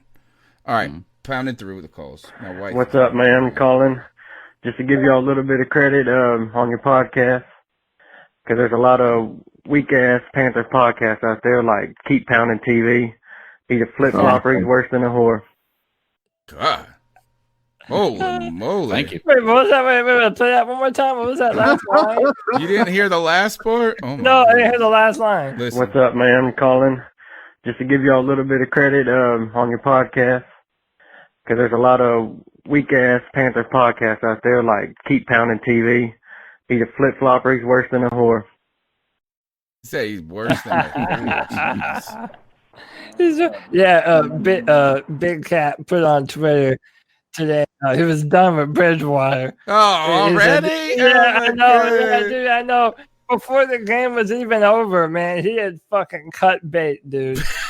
All right. Next he had 5 on it, bro. Yeah, he had 5 on. I'm wondering who he had that 5 on. Why does this feel like a win? I don't know why. It just feels like a win. It does. It is. It is a win. It's a win. But we got 5 on it, bro. Yeah, is that I did. The best thing is that it's like being exposed, right? Teddy's been exposed now. He is who we thought he was. Next call. Bad Daddy and Cody all year is that. Yeah, Teddy is not perfect. He's not the guy. He's not the franchise quarterback. But we watched too many bad quarterbacks to just act like Teddy is just the worst ever. I've watched Jimmy Clausen. I've watched Taylor Heineke. I've watched Vinny Testaverde, Rodney Pete. I mean, they should be old enough to remember those guys to, like, try to act like that about Teddy, man. And as far as when y'all bring up Will Greer, I knew Will Greer wasn't the dude when I went to training camp and I seen him pump fake 3 times on a screen pass. I said, oh, no, I never want him to be my quarterback. But as far as the team, man, again, it's like we had expectations at the beginning of the year, but then once the year started, we just forgot all those expectations. Who was predicting us to go to the playoffs? He was predicting us, like, we all were saying the same thing. Anywhere from 4 to 7 wins as far as the year, be picking high in the draft again, either get our quarterback or if not. And just for y'all, I really hope, and it would be really ironic, but I really would laugh, if, yeah, we go ahead and draft our quarterback. Even if we draft your boy Trevor Lawrence, who Cody has wet dreams about, hopefully we draft him, and then he sits behind Teddy at least, 4 games, half a year. That'd all be good, and I'll definitely be laughing. Because Joe Brady and Matt Rule might do something like that. But other than that, man, keep pounding.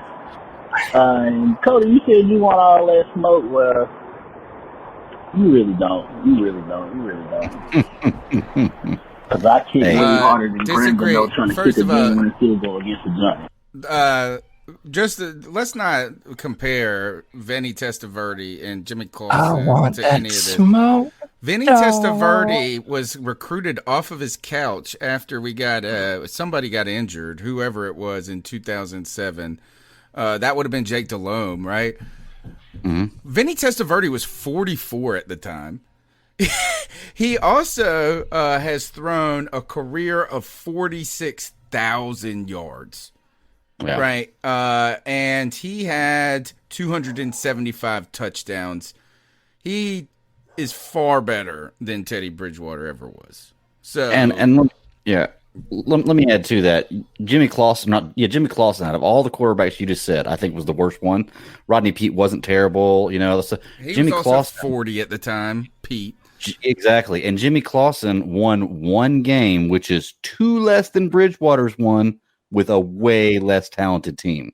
I'm not defending Jimmy Clausen. I'm just saying it's not like, you're right, Bridgewater may be better than Jimmy Clausen, but it's not like he's that much better. I'm pretty sure Jimmy Clausen probably, well, I don't know. I wouldn't say we had to hear every scout. Everybody was wrong on Jimmy Clausen on television, right? When who's the guy with the slick back hair he's not as popular as he used to be? Mel Kiper? Something Kiper. For he ESPN. used to be like the super draft guy. Like he was the only when there was just less media coverage. Now it's just too big for it to be one guy. But he was pounding the table saying he's the most pro-ready quarterback in the whole thing. Like this is a failure. This is why I say Jimmy Clausen is a failure on an organization, not only just the GM. It's also probably something that Cody would have the biggest problem with, and that is a lack of guts. A lack of guts to challenge just what talking heads are saying. And I got to tell you this, is that I could have looked at Jimmy Clausen. You look him in the eyes, and he looks scared. He was a scaredy cat, and he was stupid. That was the other thing. He was dumb. Like, mental, like he just wasn't smart. Yeah. So when you're not a good athlete, and you're not smart, and you're scared, you're not going to make it in the NFL. Next call. Podcast brothers, how y'all doing? This is G. Cavassier. Hey, man. This game pissed me off once again. And I'm going to be honest, man. Teddy surprised me in this game. I really had a feeling that the Cardiac Cats were back. Because in the first half, my opinion, we really didn't do that much. Second half, them boys was balling. So I give them that. That 4th and 8, why in the living hell you going to Curtis Samuel? All them other damn people, man. I just don't get it, man. Like I said before, Teddy is the damn problem. This dude will not throw downfield like that. Every now and then that he does. And let's be honest, Denver does not have any safeties that can keep up with Curtis Samuel. I know DJ Moore got COVID and everything like that, but for the love of God, man, it seems like they kept throwing to the same damn people. Robbie Anderson should have done a fly route, if anything, or fly and then curl back in, whatever, for like 15 yards or whatever, man. I just don't get it, man. I don't know if it's the play calling or something's just not right. And I said it once, I say it again. Fire Phil Snow. My defense, it showed up in the second half, but them boys look a mess, man. Give me your thoughts on that, man, because now we're down 4-9. We're not going to the damn playoffs. And like I said, I thought we were going to be fighting for that extra wild card. We're not going, unfortunately. So right now, we need a new quarterback. I don't give a damn. I don't care what anybody says. We need a new quarterback. Teddy is not cutting it. Yeah, I mean, look, because we're not going to disagree. The defense was a little let down early in the game for me. I actually think, we blitzed more today. So Phil Snow's even learning on the fly. Give him more time. I'll reserve my decision on this defense after next year. I think, though, that Phil Snow has the most experience out of anybody on that whole entire staff in football. Yeah. So I don't know if you want to just necessarily cut bait right away.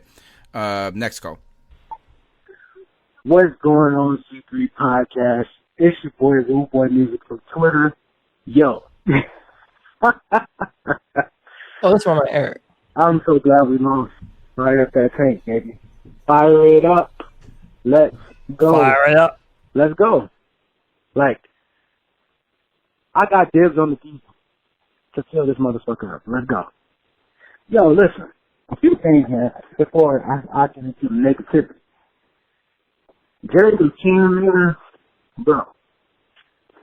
I can't remember outside of Luke Kuechly and Julius Peppers, a defensive rookie that we've ever had to come in just to have this type of impact. Like, it's crazy. And it's like, the thing that's so rewarding about watching Jerry McKinnon play is that it's not garbage time. Like, it's not garbage time plays that he's making. It's like high impact situational plays, like that's changing the tide of it, changing the momentum and situations of the game. Like, it's amazing to watch. Like, really, it really is amazing to watch.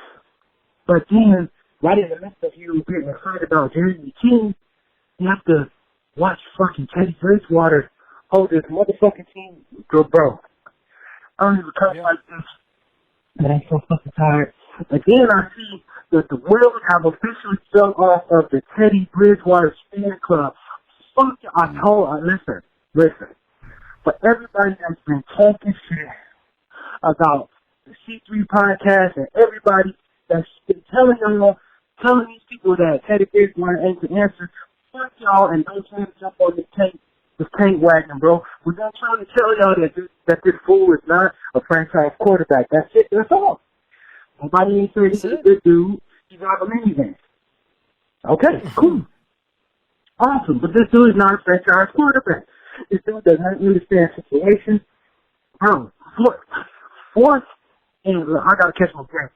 Fourth and 6 and 4th and 9 and half, and he's still fucking thinking about his 7 yards behind the sticks. Bro, take that shit down to South Florida. Like, we don't do that shit in Carolina, bro. No. Like, I don't accept mediocrity anymore, man. Like, we've been doing that shit for 26 years, bro. Like, no. It's a wrap. It's a wrap with the Bridgewater. We're trying to see for the rest of these 3 games, because we don't got to play for. Put PJ Walker in. We already see that Will Ferrell was a wasted third down pick, which is fucking stupid, and Marty Herney. That's another fucking situation to talk about, but, and, you know, Matt Rule already said he I still can't get over T-Money. I mean, look, I'm not trying to say Vinny Testaverde is the greatest quarterback in history, but I think for someone who played from 1987 to 2007, 20 years, to say that he's worse than Teddy Bridgewater is, I think, a little bit of sand in the face, homie. A lot of bit of sand in the face. And to be honest, after watching those Panther teams when we had whatever, Moore, whatever, all those scrub-ass quarterbacks at that time, Vinny Testaverde and Keyshawn Johnson were both like 40s, in their 40s, homie, and they brought more life to that offense for those 4 games or whatever than anybody else. Vinny throwing downfield to Keyshawn, man, it was like the reconnected from back in their days in New York. All right, next call.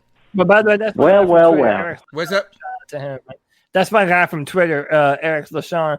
And yeah, no, that was a great call, man. And I'm happy that someone's giving us our credit, man, because this podcast was right on a lot of these issues before a lot of other people, man. So appreciate the love, bro. Well. Remember how I said it wasn't really on Teddy Bridgewater this time and we were all playing like shit? Well, I think I have to change that statement because in the 4th quarter, that was on Teddy Bridgewater. Yeah. I'm not saying that he was the only reason we lost this game. It's not as bad as the Vikings game. But the dude can't throw deep. He can't throw a touchdown. He just can't. And, we had to get to the 37, right? This jackass throws the ball to Samuel, and he only could get to the 31 before getting tackled, or was it the 32? But that shit doesn't matter because it's still 5 yards short because Teddy's limp. You know what? Can't play football worth of shit. Mm-hmm. So, yeah, guys. How the I'm on Eagles put PJ or start PJ Hill. No. Or I'll go on the hill or the train, whichever one comes first. might but win with I kind of want to PJ. go somewhere, so I think I'll go on the train. Anyway, guys, that was bullshit. Everybody knows it. All the fans know it. Except maybe Brandon Herbert, because he doesn't know anything about football. But anyway. All right. I love it. No, is that right now does anybody think we can win a game going for? I don't think we should be favored at all, or anybody should expect a win. And if it is going to come, it's going to come against, you would think, the Washington football team. And PJ would actually be the only chance we have of winning that because he's super mobile. Next call. Yeah, man. I tell you, dude, Chase Young is about to have a field day with whatever poor soul we tried out at left tackle. Oh, God. Dude, they just scored a touchdown, man. The Saints are down. Oh, there's only a minute and 24 seconds left. Like a Yeah, fucking lazy but bean. they're gonna onside kick it, man. Holy cow! Shit. And you already know who the fuck this is. This is bullshit. This is what they give us. This is what they fucking give us. They get rid of our fucking franchise QB for this shit. This is a slap in the face. They committed murder. They're a bunch of fucking liars, bro. And I'm about to be in tears because this is bullshit, because I'm an actual real fucking fan. I sit down every goddamn Sunday, Monday, or Thursday, whenever the fuck this team plays, and for over 17 years, bro. I'm up to 17 years cheering for this fucking team, and this is what they give us. This is mediocrity, David Tepper, and fucking Matt Rule, and Joe Brady. This is mediocrity. Teddy Bridgewater shouldn't even be a fucking starter. This is blasphemy. This on Jesus fucking sandals, my niggas. I swear to God, if I ever go to Carolina, it's a fucking wrap! Damn. Next call. By the way, he told me What to it drop do? bomb, and I'm totally not sure what his complexion is either. But I feel the energy, man. Look, it's shout out to baby, man. It's rough out here. He's got his flip flops up. It's what I look forward to. All right, let's see. What it do, boys? It's your boy Mike. Oh, did our stream? Supremely Cause. Back in the digital flesh. Love the podcast, guys. Since I found this podcast, a few months ago, it's what I look forward to every Sunday and Tuesday. Thank you, man. I got to say that. So, props to you, fellas. Do what you do, baby. Appreciate you, bro.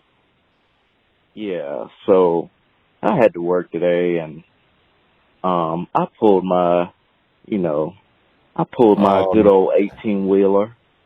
I think Saints over to the side of the road at a rest area, to catch the game cast on ESPN. And I'm like, defense is doing a oopsies, but, we got a chance to come back. Nope. Good old check down Teddy. Oh, man. Well, this should move us back a few spots in the draft.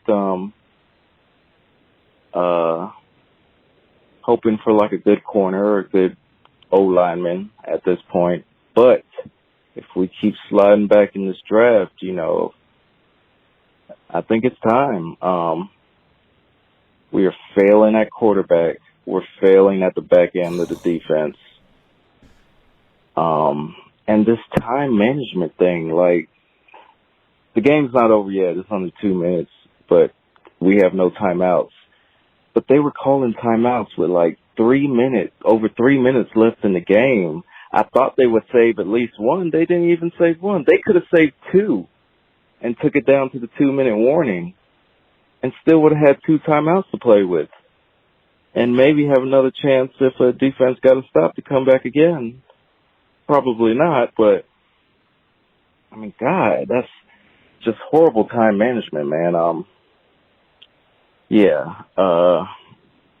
be tuning in, guys.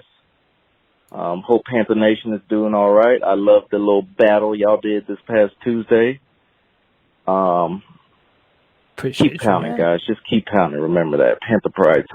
Yeah, thanks for the call, man. We appreciate your support. Stay safe on those highways. And on top of that, guys, why didn't no one come up with this whirly-gig kick earlier? I was wrong, by the way. It didn't work. Philly recovered it. They shouldn't have. It looked like from the film that the dang New Orleans guy did. I don't know what happens under the pile, but I tell you this is why didn't whoever thought of this spinny kick thing is brilliant. Yeah, that is like might have been a rugby guy. It is like you're scared to touch it, dude. It's like spinning like a fucking top, man, and it's flying. Good God. All right, next call. What's up, C3? It's Nova Black. Oh, what's I'm up, on the highway towards Atlanta. You know, I gotta go tend to some business and head back home to Augusta as soon as I'm done. When I'm watching Congrats the on the game, new when I'm job. listening to the game, it's on my phone. I'm not watching while I'm driving, but I'm listening to it. And it's crazy because we got the ball, and I still don't think that we got a chance in hell to win this game, even though we just got the big stop on defense. Because Bridgewater, man, with Cam Newton, at least you got some kind of damn hope, because he's a one-man fucking show that you can still win this fucking game. Well, keep all that damn talent. I don't believe that we can win it with Bridgewater, because game after game after game after game, he has proven that he can't lead the team to a fucking win. He's proven that he's just an average quarterback. I don't know what's up with the dude. Why he can't read the field as fast and clear as everybody else, I don't know. But either way it goes, that dude ain't no franchise quarterback. I don't give a damn. Trade the farm. Trade CMC for a top first-round pick. Get in front of the Falcons. Get Justin Fields. Get Trey Lance. Hell, if you can get goddamn number one, fuck it. Go get my man Trevor Lawrence, man. Anybody but Bridgewater. Hey, you know what? As a matter of fact, if they don't get a quarterback, I'll be happy with PJ. Damn, give him that a chance.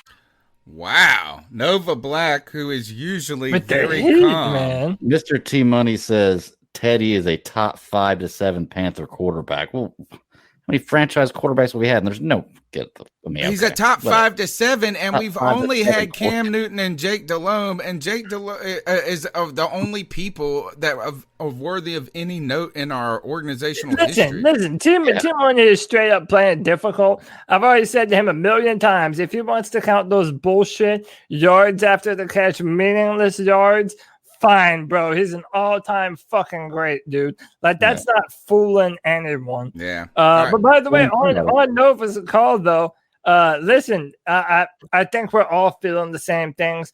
We're all looking forward towards the future. And today was a good day, man, because not only did Atlanta lose, which means that the Chargers won. So even though right now we have the same record as the Chargers and the Falcons. So that's still going to even its way out. And the fucking Eagles just pulled off the upset, y'all. And that's better for us, too. So it's like, listen, man, today's a victory. Today's a good day. Be happy about it. You know you're going to have our asses to be able to bullshit with after every single game, man. We love to do this. It's happy times, man.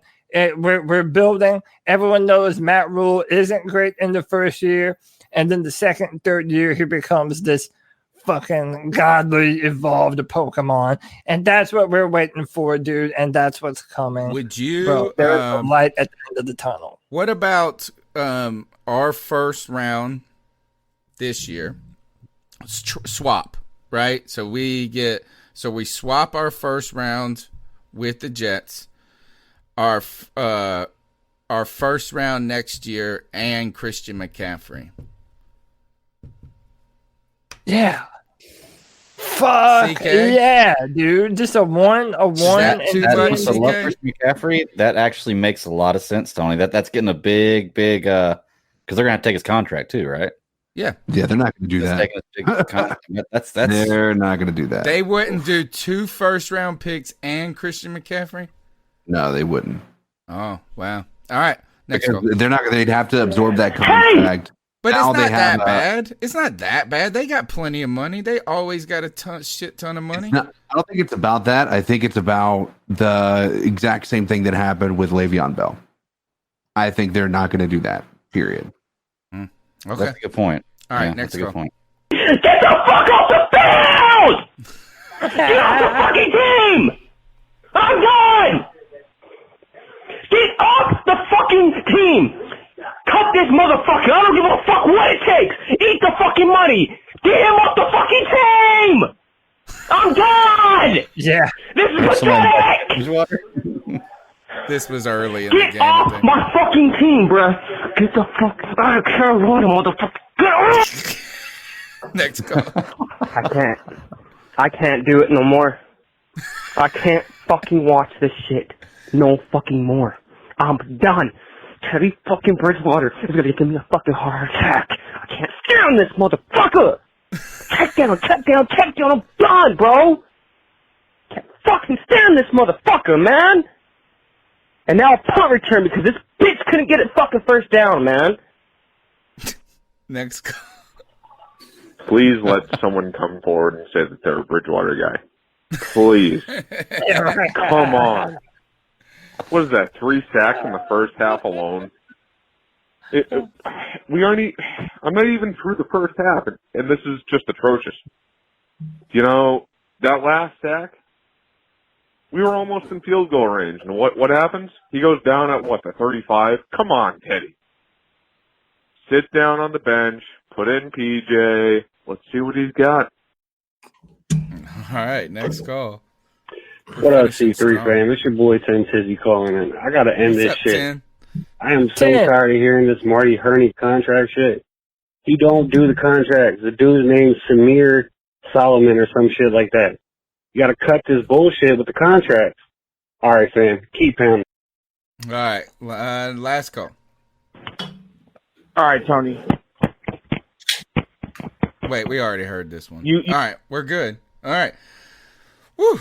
That's the C3 Panthers podcast finishing strong. My wife invited people over for dinner tonight, and they're here, so I got to get to going soon. All right, guys, what's the game ball? Who are you giving it to? There's got to be somebody that deserves it. Jeremy. The chin check. It's the chin check, right? Is it Jeremy Chin? Yeah. It's still Jeremy Chin. Yeah. This is unanimous Jeremy Chin, bro. I feel about it, bro. Oh, okay. Yeah, oh, okay. Yeah, I could give him that. He almost What got an about epic Joey touchdown Slye? there. Yeah, Joey Slye with the Tony, redemption game? You probably don't even have time to post it. That's fine. I did post a picture in our Twitter chat. It's the picture of the Curtis Samuel wide open before Teddy Bridgewater takes the sack. I mean, dude, Bridgewater. Hold on. If the ball is thrown to him, it's to the house. God. Okay, here I'm gonna go for it. Let me see. Make this picture bigger. Let's see featured images. I mean, you couldn't tell watching the game how bad it was until you see the pictures of how bad it was. Yeah, it was wide open, dude. Screeching wide open. Windows capture. Here we go. I'm getting close, guys. I'm getting there. Oh. Wow. Window. Okay, I'm not fast. Oh, and Washington beat San Fran today, y'all. Or they're about to. It looks like they're about to, yeah. Which, by the way, who coaches Washington? Here it better is. Record better record than this year with a worse team. Just want to put that out there. By the way, yes, Nick Monteiro. This is the one that you sent me on Facebook. This bro. thing, it does. This is not a look you want to have. You know what? I don't think he thinks that's open. Dude, look how. Do you know why? I don't think he's got the mustard to get it there before the safety does. Bro, and the free safety is cheating to the left. I know. He's moving He's a scaredy cat, from dude. Samuel. He's a scaredy cat. That is inexcusable. Bro. All right. It is the C3 Panthers podcast brought to you by CarolinaCatChronicles.com. We're live every Tuesday night, 9 p.m. Longest running Panthers podcast. I was just talking to somebody. I was a guest on their podcast. This was months and months ago, the B&B something. I saw him out last night, and he was like, so much work. This podcast, it's a lot of work. And I was like, yeah, how many have you done so far? He's like, we're on 35. I was like, bro, keep grinding, man. Because we've been doing this for damn 8 full years, haven't missed a Tuesday. Now we're adding more segments. We doing more. And you know what? We ain't going to shut up. We ain't going to shut up. That's it. We'll be here on Tuesday night. The number's 252-228-5098. You can follow me on Twitter at @cat_chronicles. Cody, how can they get after you, my man? On Twitter at CodyLac, CodyLac. You know me, man. I'm cutting up. And this Wednesday, there will be a brand new mock draft on drafttech.com. Listen, man, follow drafttech.com. I put a lot of work into the comments that I write for the website. Pretty soon they're going to go up every week instead of every 2 weeks. And as the Panthers have a better and better draft pick, man, I'm going to have more and more interesting shit to say about that pick. So, yeah, holla at your boy. CK, man, how many streams? Yeah, you can find me on Facebook.gg, Code Dizzle Allen. You can find me streaming mostly Warzone. Play with a couple of really cool people. So if you guys want to check me out there, Twitter, Instagram, I put up a new TikTok not too long ago. It's pretty fun. So, yeah. All right. And Greg, man, how many podcasts? You can find me at the BatDaddy52 on Twitter is my personal handle. Check out the Geek Ultimate Alliance Network where you can find all my shows except for that I'm involved with, except for this one. And we drop shows 7 days a week, and I'm usually on at least 3 or 4 of them. So check me out. All right. Smash the thumbs up button, subscribe, check us out. iTunes, TuneIn, Stitcher, Spotify, wherever you get your podcasts. Do me a solid before Tuesday. Give me a follow on Twitter. Follow all these guys on Twitter. Call in 252-228-5098 and tell a friend on social media about the podcast. Not that hard. That's all I ask for. A share. And until then, we'll see you. Keep pounding. We'll see you Tuesday night. Peace out, guys. Keep pounding. Keep pounding. Peace and love.